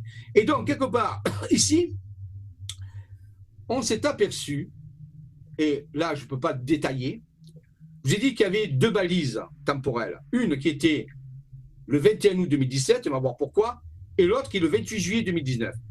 20 ans. 20 ans séparent la première éclipse de lune de 1999, suivie du éclipse de soleil 14 jours après, du 28 juillet 2019, où il y aura dans le ciel, et là je ne peux pas trop vous en parler maintenant, ce sera peut-être une autre vidéo plus tard, et ça c'est vérifiable à 100%, on a fait les thèmes, dans le ciel, le 28 juillet 2019, il y aura des configurations des planètes, elles ne seront pas alignées, hein, et il y aura une configuration qui pour un alchimiste représente la grande œuvre, c'est-à-dire la réalisation de l'œuvre rouge, c'est-à-dire la pierre philosophale, on peut dire, l'apothéose.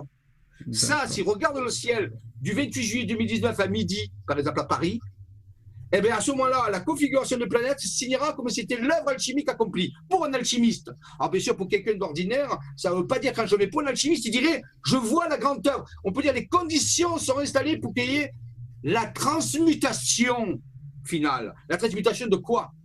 On peut se poser la question. Ce n'est pas du plomb en or ici. C'est peut-être de la conscience de forme plomb en conscience de forme or. Aour, la lumière, on pourrait dire en hébreu. C'est-à-dire une grande transformation de la conscience. 20 ans après, Hervé, 20 ans après, je dis, mais 20 ans, pourquoi, c'est quoi 20 ans? Pourquoi 20 ans? Eh bien là, il faut obligé de se rapporter à quelque chose de très ancien aussi, que beaucoup de personnes qui travaillent là-dedans connaissent, le fameux tarot de Marseille. Tu connais le tarot de Marseille? Oui. Loin. Oui, eh bien, il y a 22 arcanes dans le tarot de Marseille, et puis des arcanes majeurs, des arcanes mineurs. Mais si on prend, il y a 22 arcanes majeurs. Et l'arcane 20 du tarot de Marseille, qui est un tarot divinatoire, qui est un tarot ésotérique, on peut dire, qui cache des symboles à l'intérieur, et on peut faire beaucoup de choses avec le tarot de Marseille, je parle. Eh bien, devine quelle c'est la lame 20 du tarot de Marseille, comment on l'appelle. Et vous vérifierez ça, tapez sur Google lame 20 du tarot de Marseille, regardez la lame qui apparaît, le dessin qui apparaît, c'est la lame du jugement. C'est marqué dessus. La lame du jugement. Tu dis, c'est quand même bizarre. 20, c'est le nombre du jugement. Oui, tout à fait. Ok. Et donc, on se dit, c'est quand même curieux tout ça. Et voilà, je vous remontre ici, ce 707 avec Fécamp. Rappelez-vous que l'éclipse est passée là, il y a 20 ans avant. Et nous allons vers une période du 28 juillet 2019 qui est une apothéose alchimique. C'est comme si vous nous avez dit, on vous donne 20 ans pour obtenir quelque chose, pour transformer quelque chose. Et vous direz, oui d'accord, mais le 21 août alors 2017, qu'est-ce que ça vient faire? Eh bien, s'il vous plaît, et Hervé, tu pourras le faire si tu veux toi aussi, pour t'amuser, mais ceux qui m'écoutent, faites ce calcul. Essayez de prendre le 28 juillet 2019, rappelez-vous, c'est la fameuse œuvre alchimique qu'on a eu tout à l'heure. Oui. Et prenez ça et vous enlevez, à partir de cette date, à rebours, 707 jours. Vous décomptez 707 jours à partir du 28 juillet 2019. D'accord? Oui.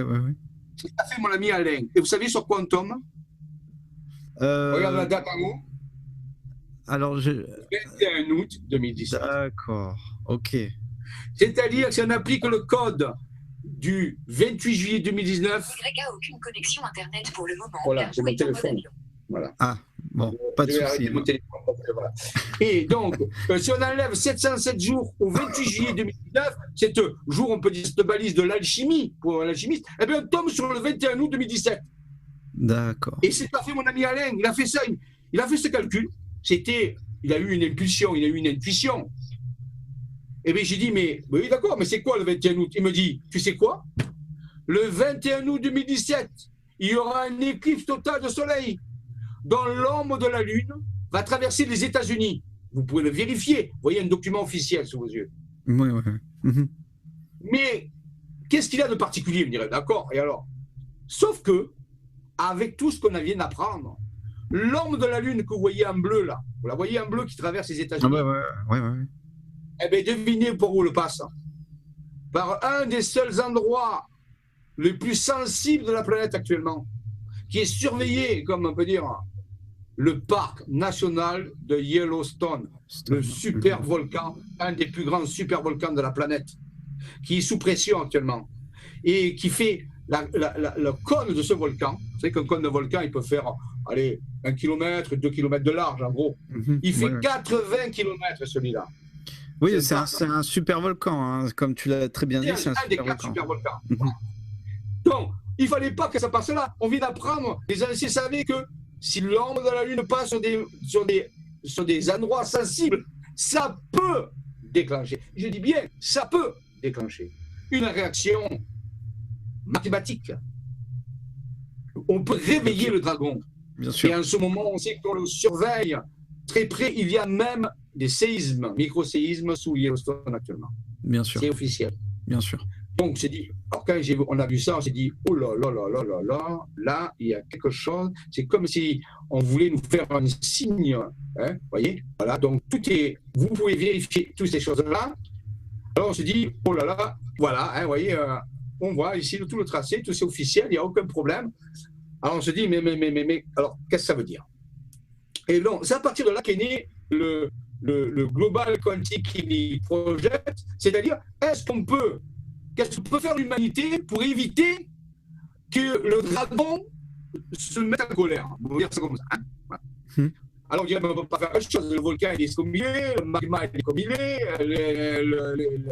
les paramètres cosmiques sont comme ils sont.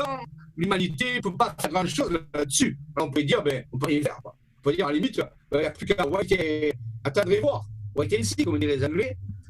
Sauf que, rappelez-vous tout à l'heure, les êtres humains nous ont donné des protocoles avec des symboles comme l'espèce de Reiki, on peut dire, ou un symbole d'action de Feng Shui sur le champ noosphérique. Et on sait que le champ des pensées humaines est un des paramètres qui peut agir là-dessus.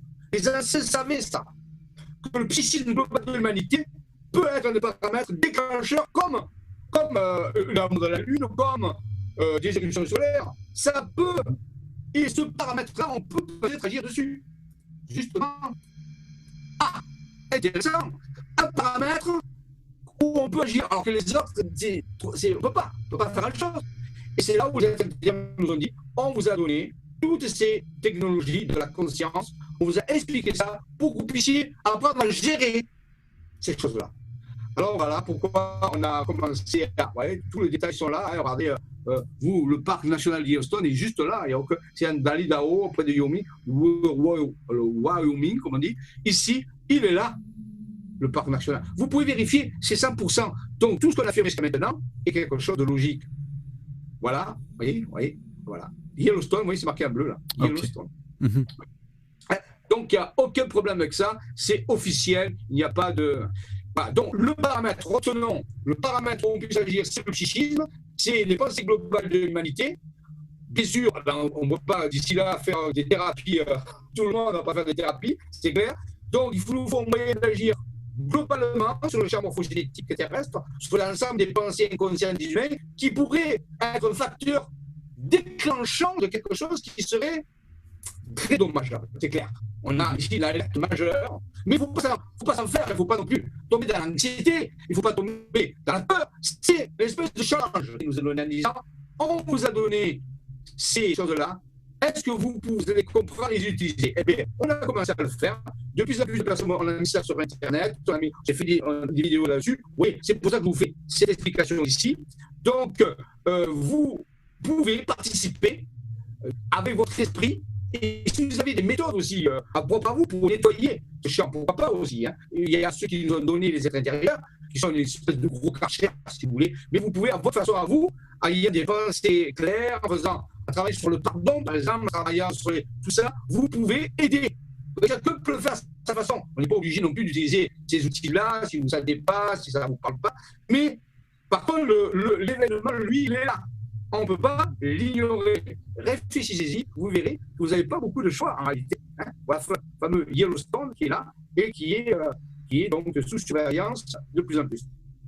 Okay. Le 21 août 2017, le cône d'ombre de l'éclipse passera au milieu de la caldeira, c'est-à-dire du cône du volcan. Alors, pour aller au-delà, et je vous demande de vérifier, c'est tiré d'un livre qui étudie justement les effets énergétiques. Regardez, c'est un livre de géobiologie. Regardez ce qui se passe. Ça, c'est ce qu'on appelle des réseaux énergétiques. Regardez ce qui se passe lorsqu'il y a une éclipse de soleil. Vous voyez, ça, c'est l'avancée, la Lune passe devant le soleil. Regardez la courbe énergétique. Qu'est-ce qu'elle fait? Au début, elle commence à monter. Vous la voyez? Elle part de 100% normal, elle atteint 110%. Je dis, c'est curieux. Mais regardez ce qui se passe d'un coup. Décrochage de 30% pour remonter lentement vers 100% après l'éclipse. Les températures, bien sûr qu'elles chutent, c'est normal, puisque le soleil, la Lune passe devant le soleil, il fait plus froid. Mais regardez l'énergie. Et ça, c'est une variation énergétique rapide. Ça pourrait être l'équivalent de ce que certains appellent une étincelle pour le dragon. On voit que les courbes énergétiques que connaissent les anciens, et ça c'est sur un site mégalithique pour vous dire cet effet. Ah, donc en réalité, on s'aperçoit qu'une éclipse a une influence sur les réseaux énergétiques, qu'ils soient Curie, qu'ils soient Harman, qu'ils soient solaires, n'importe peu. Ça fait varier vite les réseaux. Et faire varier vite un réseau, c'est que ça s'appelle une impulsion électromagnétique. Et une impulsion électromagnétique peut créer l'allumage, le départ de quelque chose. Donc, vous voyez, c'est quelque chose qui est étayé. Alors, voilà les images de Yellowstone, hein, c'est magnifique comme part, mais il vaut mieux qu'il reste comme il est. Hein, voilà. Voilà, donc, il vaut mieux. Voilà, donc ça, c'est une allégorie qui nous image un petit peu la Terre, c'est comme un bateau, vous voyez, un bateau qui vogue. Et ici, regardez, curieusement, c'est dans une église qui se trouve près du village de Bugarache. C'est le vitraux, c'est un des vitrails de l'église du Bugarache. Bugarache, c'est un village qui se trouve du mont Bugarache, dans l'Aude, beaucoup de personnes connaissent. Et si un jour vous allez dans l'église de Bugarache, au pied du village, vous avez une église, et là, vous pouvez voir ce vitrail qui est là. Et très curieux, on a ce qu'on appelle la roue de fortune, vous voyez. La roue de fortune, c'est la roue du karma, ce qu'on appelle. Et elle est sur le mât d'un bateau qui vogue. Et ça peut donner une... Regardez, on dirait qu'il y a une éclipse, là. Regardez, voilà, il y a une éclipse, là. Ah c'est comme si on nous avertissait, c'est comme si les anciens nous donnaient une idée. En plus ils ont tout représenté, hein, le soleil, la lune, c'est incroyable. C'est un peu comme le bateau, hein, vous voyez, c'est le gouvernail, on parlait tout à l'heure, le gouvernail, il y a un énorme, ça c'est vraiment la roue de fortune, c'est-à-dire c'est le tarot, c'est la lame 10 du tarot de Marseille, et ça veut dire, c'est comme le karma, quoi, c'est-à-dire c'est comme, voilà, vous comprenez ce que je veux dire, quoi. Voilà, donc activité du soleil, voilà, hein, bon. Je ne vais pas parler de tempête solaire, parce que là aussi, tu en as parlé. Il faut tenir compte aussi, là, on a parlé de l'éclipse, mais il faut savoir que les tempêtes solaires peuvent aussi déclencher ce genre de phénomène. Donc, vous voyez, les anciens connaissaient toutes ces choses-là que nous, on s'occupe pratiquement pas. Et pourtant, ils connaissaient parce qu'ils étaient plus près de la Terre. Et des activités, des orages magnétiques et tout ça, ont des corrélations. Je vous ai mis ça, parce que c'est des sites qui parlent, il existe des corrélations. Lorsqu'il y a le champ géomagnétique de la Terre varie à cause des activités solaires, il y a des séismes. Vous voyez, en bas, on voit les séismes. Donc, il y a des corrélations avec les mouvements de la Terre tectonique et l'activité du Soleil. Et l'éclipse, c'est une micro-anomalie au niveau du Soleil, c'est clair. Et voilà. Donc, voilà. Donc, il ne faut pas que cet événement arrive là. Ça serait très dommageable. Je ne veux pas parler de cet événement parce que, rappelez-vous, moi, je me concentre sur les remèdes. Mais bon, on sait que c'est un truc planétaire. Ça ne concerne pas que les États-Unis. Vous pouvez dire, oui, mais moi je suis en France, ou moi je suis en Europe. Mais non, il faut savoir que cet événement concerne la Terre entière. On n'est plus un petit truc, c'est quelque chose qui est planétaire. Donc tout le monde est concerné. Croyez-moi, tout le monde est concerné par ce type d'événement. Vraiment. Donc, vous voyez, c'est un vrai challenge. Et quelqu'un a fait le thème de la journée. Et curieusement, alors, le problème, c'est que les traits ne sont pas très visibles, je ne crois pas que les a mis comme ça, mais on voit ici ce qu'il appelle un double trigone de feu. Il y a deux. On les voit bien, moi je les vois bien sur l'écran. Bon, ça va. Il y a deux trigones de feu. Alors, moi, je ne suis pas astrologue, mais vous voyez, on voit l'éclipse ici. Vous voyez, l'alignement, il est là. Et donc, il y a deux trigones de feu. Donc, rappelez-vous, feu, volcan, c'est quand même curieux. Maintenant, je ne veux pas interpréter le thème parce que je ne le sais pas le faire. Mais moi, c'est quand même curieux qu'il y ait deux trigones de feu ce jour-là. Ok. Alors, récemment, une personne qui s'appelle Véronique, sous l'égide de son être intérieur. Son être intérieur, c'est très récent, ça a 15 jours pour vous dire. C'est un cadeau qu'on vous fait. Cette carte n'a jamais été vue pratiquement par personne, sauf un groupe de chercheurs très récents. Cette personne a été guidée par son intérieur et on lui a dit de dessiner la Vierge de la Guadeloupe sur les États-Unis. On l'a guidée totalement. Alors là, ce n'est pas le même principe qu'on a vu tout à l'heure avec les montagnes et les lacs. Simplement, on l'a pris, elle a été totalement guidée de le faire. Alors, elle a fait un dessin magnifique. On a la Guadeloupe et il faut savoir que les endroits où les mains sont réunies, c'est Yellowstone. Curieusement. Elle n'a pas placé comme ça, elle n'a pas dit, elle n'a pas fait exprès.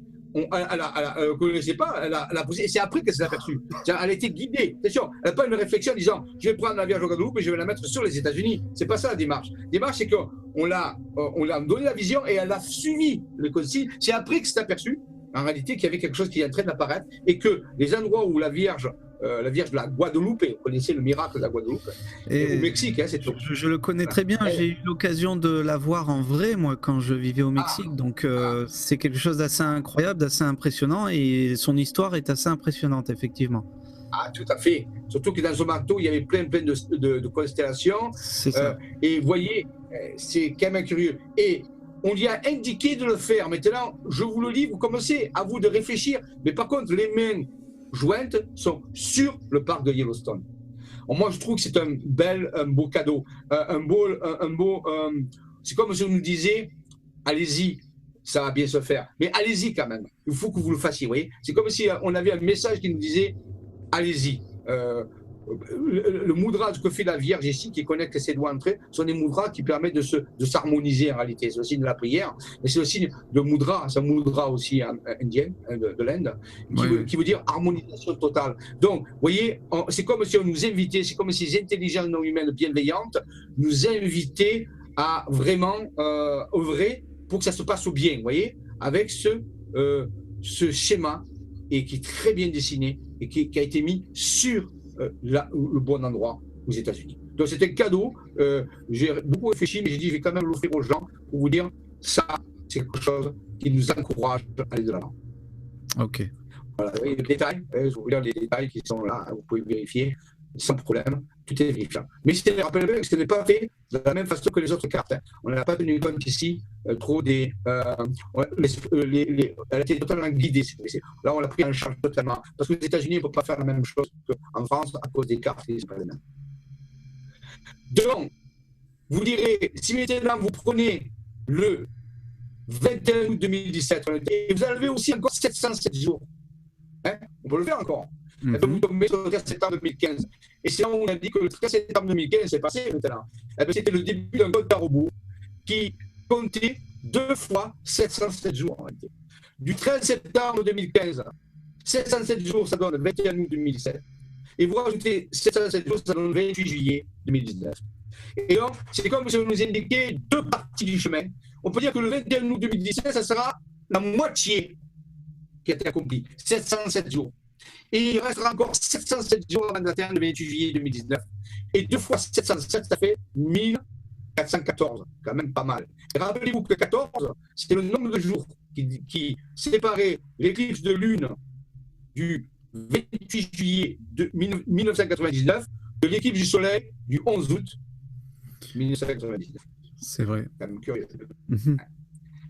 Alors, nous sommes en train de vivre des choses extraordinaires. L'homme peut agir.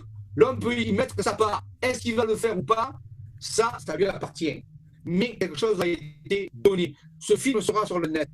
Des choses ont été mises sur le net. Le net, tout le monde peut le regarder. Maintenant, comme je vous dis, des choses ont été faites. Il y a des personnes qui travaillent là-dessus, attention. Hein, je vous donne même, il y a des groupes qui œuvrent, des gens qui ont compris, qui se prennent. Maintenant, est-ce qu'il faut un nombre minimum? Je ne sais pas. Je ne connais pas les paramètres, mais ce que je peux vous dire, c'est que les informations qu'on a reçues en disant nous vous donnons, nous vous avertissons à l'avance, vous pouvez agir, et ce n'est pas assez dur, mais si vous ne le faites pas, alors vous aurez des conséquences. C'est clair, on ne peut pas le lâcher non plus. Hein. Voilà. Donc, vous voyez, il y a eu. Et il faut savoir qu'entre 2014 et 2015, justement, il y a eu les fameuses lunes de sang dont on en parlait, hein, qui étaient très rares. Je ne sais pas si tu les as vécues. Moi, j'ai vécu en septembre 2015, je me suis levé à 4 h du matin et j'ai vu les lunes devenir toutes sang. Une éclipse de lune où la lune est devenue toute sang. C'était quand même, c'était la dernière de. Je l'avais énoncé d'ailleurs, pardon, voilà. je t'interromps, je l'avais énoncé dans une vidéo en 2015 d'ailleurs. Tout à fait, tu as raison, toi. C'était une balise, c'est pour ça que ça commence le 13 septembre 2000. Alors, je vais vous faire un cadeau, si vous voulez. Ah, très curieux. Alors, je ne sais pas si tu connais, toi, mais moi, j'étais jeune, j'étais très, très jeune à l'époque. Il y avait un feuilleton, vous pouvez le retrouver sur des sites internet, en streaming. Ça s'appelle Cosmos 1999. Oui, bien sûr. Tu te rappelles de ça? Bien sûr, j'ai un fan. Voilà, un fan. Eh bien, paye-toi ce luxe. Tu vas chercher un des feuilletons, n'importe lequel de la série, et tu regardes le générique. Tu sais, le générique, il te montre quoi ça vu. Et à un moment donné, la Lune, il y a des explosions nucléaires sur la Lune, et la Lune quitte son orbite. C'est ça le film. Hein. À un moment donné, la Lune est propulsée dans l'espace, et la Lune fait un voyage avec la base alpha qui est dessus. Et il y a à un moment donné, comment la Lune est propulsée, c'est parce qu'il y a des déchets radioactifs qui sont entreposés sur la Lune qui explosent à un moment donné. Et tu regardes au générique le jour de la date de l'explosion. C'est marqué, tu vois, Marat, une date qui apparaît. Tu sais quand c'est? Non, pas du tout. Du moins, je me 13 souviens plus. septembre, mais tu regarderas, 13 septembre 1999. D'accord, c'est incroyable. Ça m'a sidéré quand j'ai vu ça, je ne crois pas. C'est un truc de fou. Comment ils ont choisi cette date? Eh bien, rappelez-vous que le début du compte à rebours, c'est le 13 septembre, nous, 2015, et que dans le film, c'est le 13 septembre de 1999, mais qu'en 1999, il y avait quand même eu des éclipses. Donc c'est comme si les gens qui avaient codé ce feuilleton avaient utilisé des symboles, et comment ils auraient pu le savoir à l'avance? C'est des initiés. Pour moi, c'est des initiés. Ah, ben, regarde le feuilleton, regarde simplement l'introduction du feuilleton, c'est hallucinant la date. Elle est là, 13 septembre, marqué sur le générique, carrément. D'accord. Donc, vous voyez, donc, début du compte à rebours, 13 septembre 2015, fin du compte à rebours, 28 juillet 2019, 2 fois 707 jours, en passant par le 21 août 2017, c'est la moitié. C'est la première fois de 707, et après encore 707. Donc, vous voyez qu'il n'y a ici pas de place pour quoi que ce soit. Et le 13 septembre 2015, il y a eu une éclipse partielle localisée sur l'Antarctique. Il faut le savoir, il faut se vérifier. Ok. Vous voyez, ça c'est. Alors, voilà, Global Quantique Project, 707 jours après, le 21 août 2017, bon, après le 13 septembre 2015, 21 août 2017, ça résume, et 707 jours après, vers le 28 juillet 2019, rappelez-vous, là aussi, ce n'est pas une éclipse, cette fois-ci, c'est une configuration qui signe la grandeur. C'est comme je vous le disais, c'est accompli, l'œuvre est accomplie, où est-ce que vous en êtes? On pourrait avoir ce type de message. C'est vérifiable, voici le fameux champ morphogénétique ou atmosphère ou inconscient collectif. Alors, bien sûr, on va voir que des dessins, c'est pour imager. Vous dire, mais c'est quoi ce champ? Mais oui, vous pouvez imaginer, ce sont des mémoires qui entourent la Terre, un petit peu comme une espèce de cerveau virtuel. On pourrait dire un cerveau virtuel qui entoure la planète, dans lequel est stocké toutes les formations de toutes les espèces. Vous voyez, on a quelques images. Alors, ce sont des images d'artistes, bien sûr, hein, parce qu'on peut pas le voir. Ce sont des champs magnétiques. Hein. Et on pourrait imaginer ça comme ça aussi. Et les hommes sont connectés au champ avec leur cerveau, avec leur propre champ. On l'a vu tout à l'heure. Ils ont un champ de mémoire et leur mémoire est connectée à ce grand champ de mémoire. C'est comme ça qu'ils pourraient agir. Vous voyez.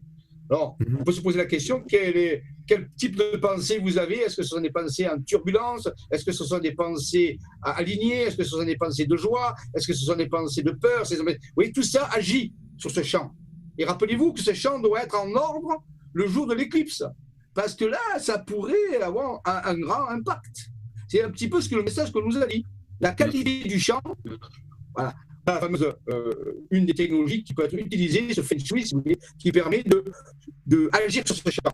Alors, je vous respecte, je ne vais pas l'expliquer aujourd'hui, c'est trop long, on n'a pas le temps, mais j'ai fait des vidéos sur YouTube, il y a des vidéos où on explique comment utiliser la méthode. Ok.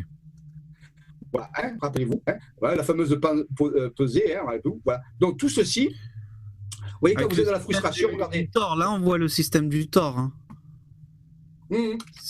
C'est un double Thor, ce qu'on appelle une hypersphère, le champ du cœur, et ça c'est le champ du corps. Vous voyez que le champ du cœur est relié au champ du corps. Donc pour faire simple, vous pouvez dire, plus vous êtes dans le cœur, plus vous êtes dans la compassion, plus vous choisissez l'amour et non pas la haine, la frustration, le stress, et plus vous avez de chances que le jour du 21 août, ça se passe bien. Voilà. En gros, ça veut dire ça.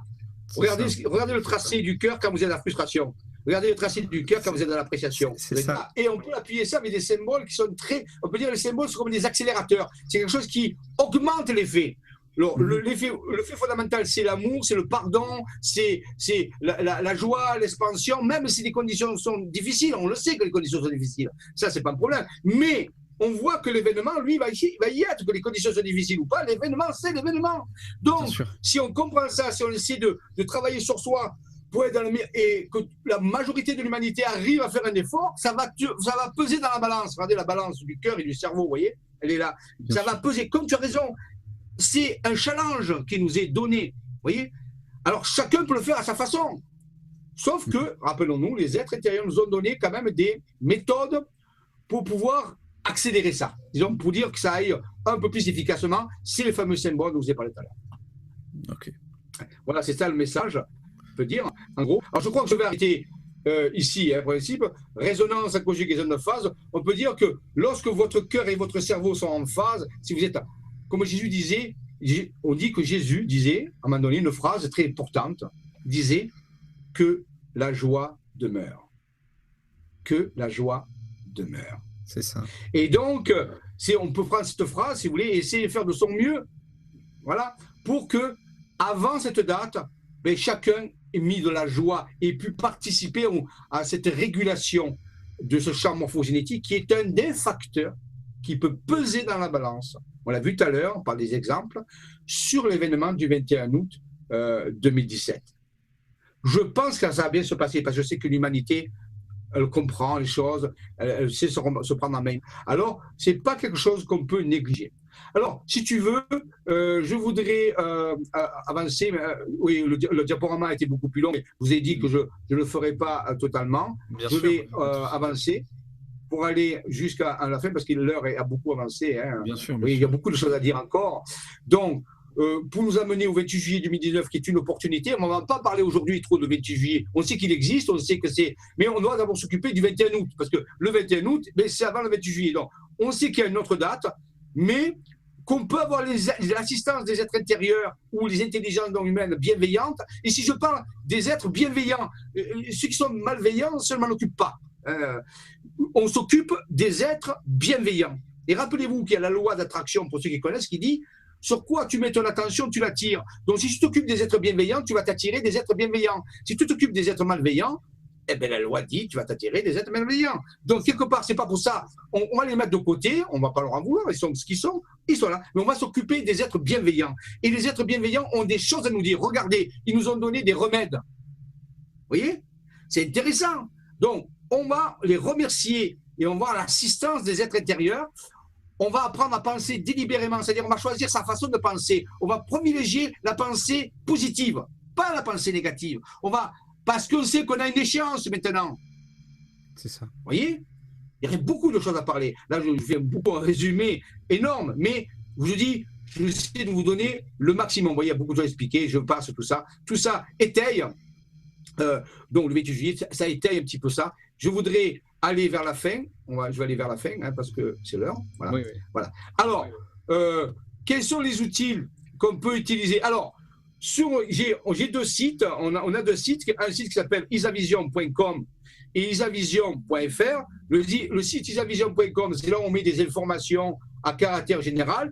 Et le site isavision.fr, c'est là où on met les programmes. On a des programmes d'activité où on organise justement ces activités sur le terrain, parce qu'on ne va pas se contenter non plus de rester à la maison.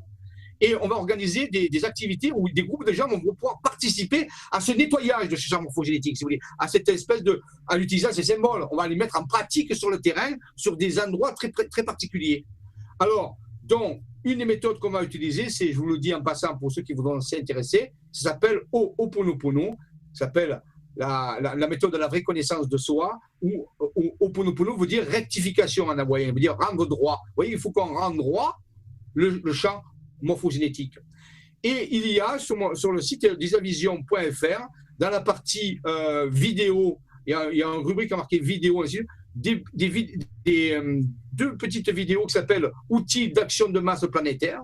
Mais dans la vidéo outils d'action de masse planétaire, la partie 2, je développe les outils dont je vous ai parlé. Je les explique et on peut même les utiliser. Donc, ceux qui seraient intéressés, c'est pas de la publicité que je vous demande. Je dis sur ce site, sur isavision.fr, vous allez dans la rubrique vidéo. Et là, vous verrez, il y a plusieurs vidéos. Et il y en a une qui s'appelle outils d'action de masse planétaire, partie 2. La partie 2 est la partie pratique où on explique les 5 outils dont je vous ai parlé tout à l'heure. Avec pas à pas. Alors, ceux qui voudraient s'intéresser pourraient dire, mais non, on ne peut pas le faire. Si, vous pouvez. Il y a plein de gens qui l'ont déjà fait. Maintenant, je vous dis, vous pouvez utiliser votre méthode à vous aussi, mais il faut qu'elle soit efficace. Voilà, c'est ça. Vous voyez, voilà. Les outils spirituels d'action de masse, voilà, la partie 2, parce que la partie 1, c'est plutôt théorique. La partie 2 parle de l'utilisation. Ouais, je l'ai mis à 5 € pour le frais du truc, mais c'est tout. Donc, quelque part, c'est un outil. Ça existe, c'est à votre disposition pour ceux qui voudront. Okay. Voilà, donc sur le site isavision.fr, voilà, donc je vais expliquer. Voici les dates. Alors, tenez bien pour ceux qui veulent agir, même dans leur région.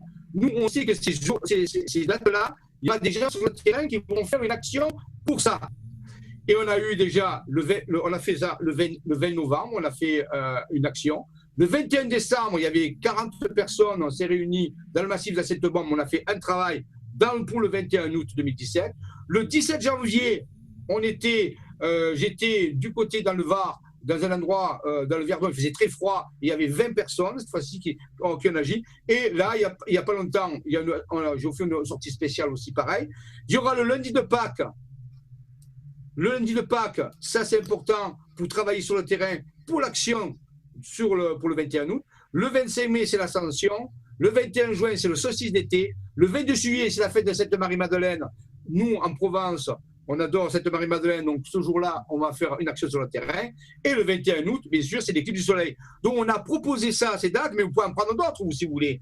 Vous pouvez faire ça avec des petits groupes de personnes. Ça, on est sûr qu'il y aura des gens qui vont faire une action déjà. Maintenant, vous pouvez vous rajouter, où que vous soyez, mais choisir d'autres jours si vous voulez. Mais on a choisi quand même des jours où l'humanité, par exemple le lundi de Pâques, on sait que très bien que tout le monde est dans un bon état d'esprit quand même. Vous voyez, le 21 juin, c'est la fête de la musique. Donc on a choisi quand même des dates judicieuses. Bon, il ne s'agit pas de n'importe quelle date. Même si n'importe quelle date pourrait le faire, mais c'est mieux de prendre des dates où l'humanité est, on peut dire, en réunion. Quel que soit le motif de la réunion, c'est important. Et voilà, donc vous voyez, et ça, c'est le calendrier planning d'action pour le Global Healing Quantic Project, où les gens se réunissent et utilisent les outils dont je vous ai parlé tout à l'heure pour nettoyer ce champ morphogénétique. Donc, rassurez-vous, il y a déjà des gens qui le font. Mais si vous voulez y participer, si vous voulez mettre votre action dessus, et je pense que c'est intéressant quand même, parce que vous êtes concerné, si vous pouvez le faire, comme vous voulez, bien sûr, mais quand même soyez efficace dans les choix que vous allez faire. C'est important de le voir. Donc, une nouvelle réalité quantique se réalise. Sera-t-elle harmonisée et en résonance avec la vôtre? Eh bien, ça, c'est à vous qui allez répondre à cette question. Et il y a aussi, bien sûr, les ateliers pour ceux qui voudraient aller plus loin, apprendre à utiliser ces outils et ce qu'on fait dans l'école de ministère virtuel, donc l'Académie des Jedi. Vous pouvez toujours suivre ces choses-là, elles sont enregistrées. C'est sur le site Le Grand Changement. Et là, vous allez sur la rubrique accompagnement. Et vous tapez mot-clé Jean-Michel Raoux et vous allez avoir tous les ateliers. Ça, c'est pour ceux qui voudraient aller plus loin. Je vous le cite parce que ça existe. Parce que les gens me disent, mais comment je fais? Et vous voyez, et c'est un don libre. Donc, vous voyez, c'est une question d'argent. Vous pouvez donner ce que vous voulez. Il n'y a pas de prix. Ce n'est pas une question de finance. Tout le monde peut faire et ça demande un petit peu de temps. C'est tout. Seulement, voilà. Donc, vous voyez, on a même organisé des sorties en Alsace sur des sites sacrés, justement, pour travailler là-dessus. Vous voyez, on y est allé avec un groupe de personnes. On a déjà commencé avant à faire ce nettoyage. Vous voyez, c'est comme ça qu'on travaille sur des sites sacrés. Voilà. Que la force soit avec vous et qu'elle y reste. Je remercie Hervé de tout le travail que tu fais, parce que c'est énorme ta chaîne, tout ton travail. Je sais que moi-même, je fais des vidéos, je sais que le travail, c'est de faire ces choses-là, ça demande beaucoup de temps. Grâce à des personnes comme toi et d'autres qui se vouent à informer le public peut être averti à l'avance d'événements auxquels il peut participer. Maintenant, la question est, va-t-il faire ou va-t-il faire? Je ne le sais pas. Ça reste libre à votre évaluation. Vérifiez toutes les choses que je vous ai dit, prenez le temps, vous verrez, et prenez une décision. Soit vous le faites, comme dirait Maître Yoda, soit vous le faites, soit vous ne le faites pas. Mais essayez ne vous mènera à rien. Merci à tous. C'est ça. Et ben voilà, ça sera le mot de la fin de ce diaporama, Jean-Michel. Oui. Voilà. Alors peut-être tu vas, voilà, qu'on te voie un peu. Alors, écoute, donc, avant je te remercie énormément d'être revenu sur Monde Mystérieux pour nous expliquer donc en deux parties ces événements qui vont arriver. Je t'en remercie infiniment. Avant de te redonner la parole, on s'excuse, Jean-Michel, il y a eu des petits problèmes de son, ça c'est suite à la bande passante. On s'excuse par avance du petit problème de son. Des fois ça s'entrecoupe un petit peu, mais sinon le son, bon, il est bien. Voilà. Tu as des choses peut-être à annoncer avant de nous quitter?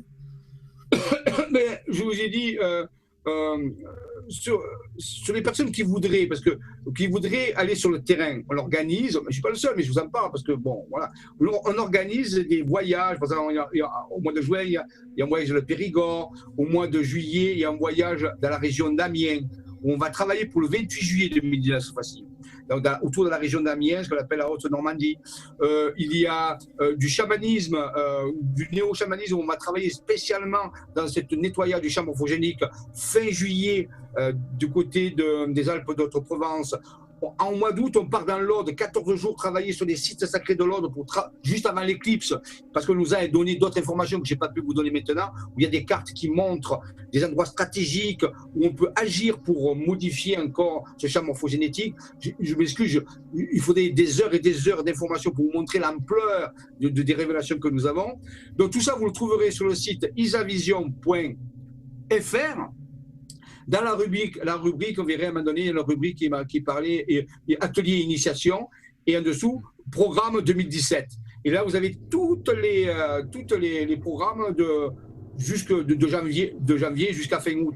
Donc, si vous êtes intéressé par ça, vous pouvez activer. Maintenant, vous pouvez le faire tout seul, vous pouvez le faire avec d'autres groupes, c'est bien aussi. Mais faites-le.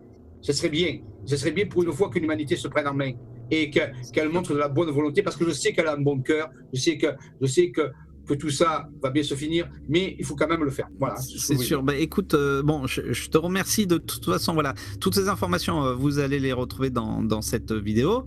Voilà, comme l'a très bien dit Jean-Michel, n'hésitez pas à aller vous connecter sur isavision.com ou isavision.fr, où il y a beaucoup plus d'explications, où Jean-Michel démontre par d'autres vidéos tous ces phénomènes, toutes ces explications.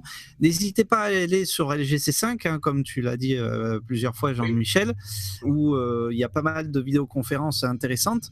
Voilà, je crois qu'on a fait le tour du sujet. De toute façon, voilà, s'il y a quoi que ce soit d'ici là, Jean-Michel, si tu as d'autres informations, tu hésites pas, tu me tiens au courant. Voilà, tu sais que tu es toujours le bienvenu sur Monde Mystérieux. En tout cas, je t'en remercie infiniment. Et puis, je vois que le Père Noël est passé chez toi. Ça fait plaisir. Il m'a amené dans la Joconde et le maître Yoda. C'est mon conseiller, maître Yoda. Il me conseille, il me dit certaines choses. Donc, vous voyez, il me chuchote il me dit, tu le fais ou tu le fais pas. Mais vas-y. Donc, je l'écoute, maître Yoda, et on y va. Et je sais qu'il est de bons conseils, tout à fait. Et aussi, il n'a pas oublié, je vois que tu as un t-shirt de Monde Mystérieux. Ça fait plaisir. Merci. Alors ça, je remercie Hervé. Il m'a fait un immense cadeau. Vous voyez, un t-shirt, Le Monde Mystérieux. Donc, fabuleux. Le Monde Mystérieux parle à l'humanité. Et c'est un monde mystérieux qui va dans le bon sens. Je te remercie encore, Hervé, de ce magnifique cadeau. Vous voyez, donc, et en plus, il ne s'est pas trompé sur la taille, donc c'est bien. Ah, voilà, super. Je t'en prie, hein, tout le plaisir était pour moi. Voilà, bah, écoute, Jean-Michel, je te remercie infiniment d'avoir donc participé à une nouvelle vidéo sur Monde Mystérieux et d'avoir clôturé ce projet GQHP, si je ne me trompe pas, oui. Pour nous expliquer un peu plus en détail tous ces phénomènes, ce qui va arriver, et puis il faut prendre en conscience de tous ces phénomènes-là, de tout ce qui peut arriver malheureusement. Voilà, bah écoute, je te remercie. On va pas faire cette vidéo plus longue, et j'invite tous mes abonnés à continuer à voir mes vidéos dans Monde Mystérieux et à venir découvrir les vidéos sur LGC5 avec Jean-Michel Raoux. Et je vous remercie d'être toujours aussi nombreux dans Monde Mystérieux, et je vous attends pour de prochaines vidéos toujours aussi mystérieuses les unes que les autres. Merci à tous. Merci Jean-Michel Raoux. Je te dis à très bientôt sur Monde Mystérieux. J'espère que tu reviendras très bientôt. Bien sûr, avec de nouvelles aventures et de nouvelles informations pour vous dire que quelques résultats on a obtenus, et wow, peut-être vous pouvez vous dire à notre ami Hervé, si vous avez des questions particulières, des sujets particuliers ou des choses, vous pouvez peut-être lire, et il me transmettra et on pourrait en parler si vous voulez avoir plus de données dans certains domaines ou savoir comment ça se passe, parce qu'il se passe beaucoup de choses. Merci. Bien sûr, il n'y a pas de souci. Merci à toi, Jean-Michel, un grand merci. Et puis sans plus, je vous dis à bientôt dans Monde Mystérieux. Merci à tous et merci Jean-Michel. À bientôt. Bye. Au revoir. Bye.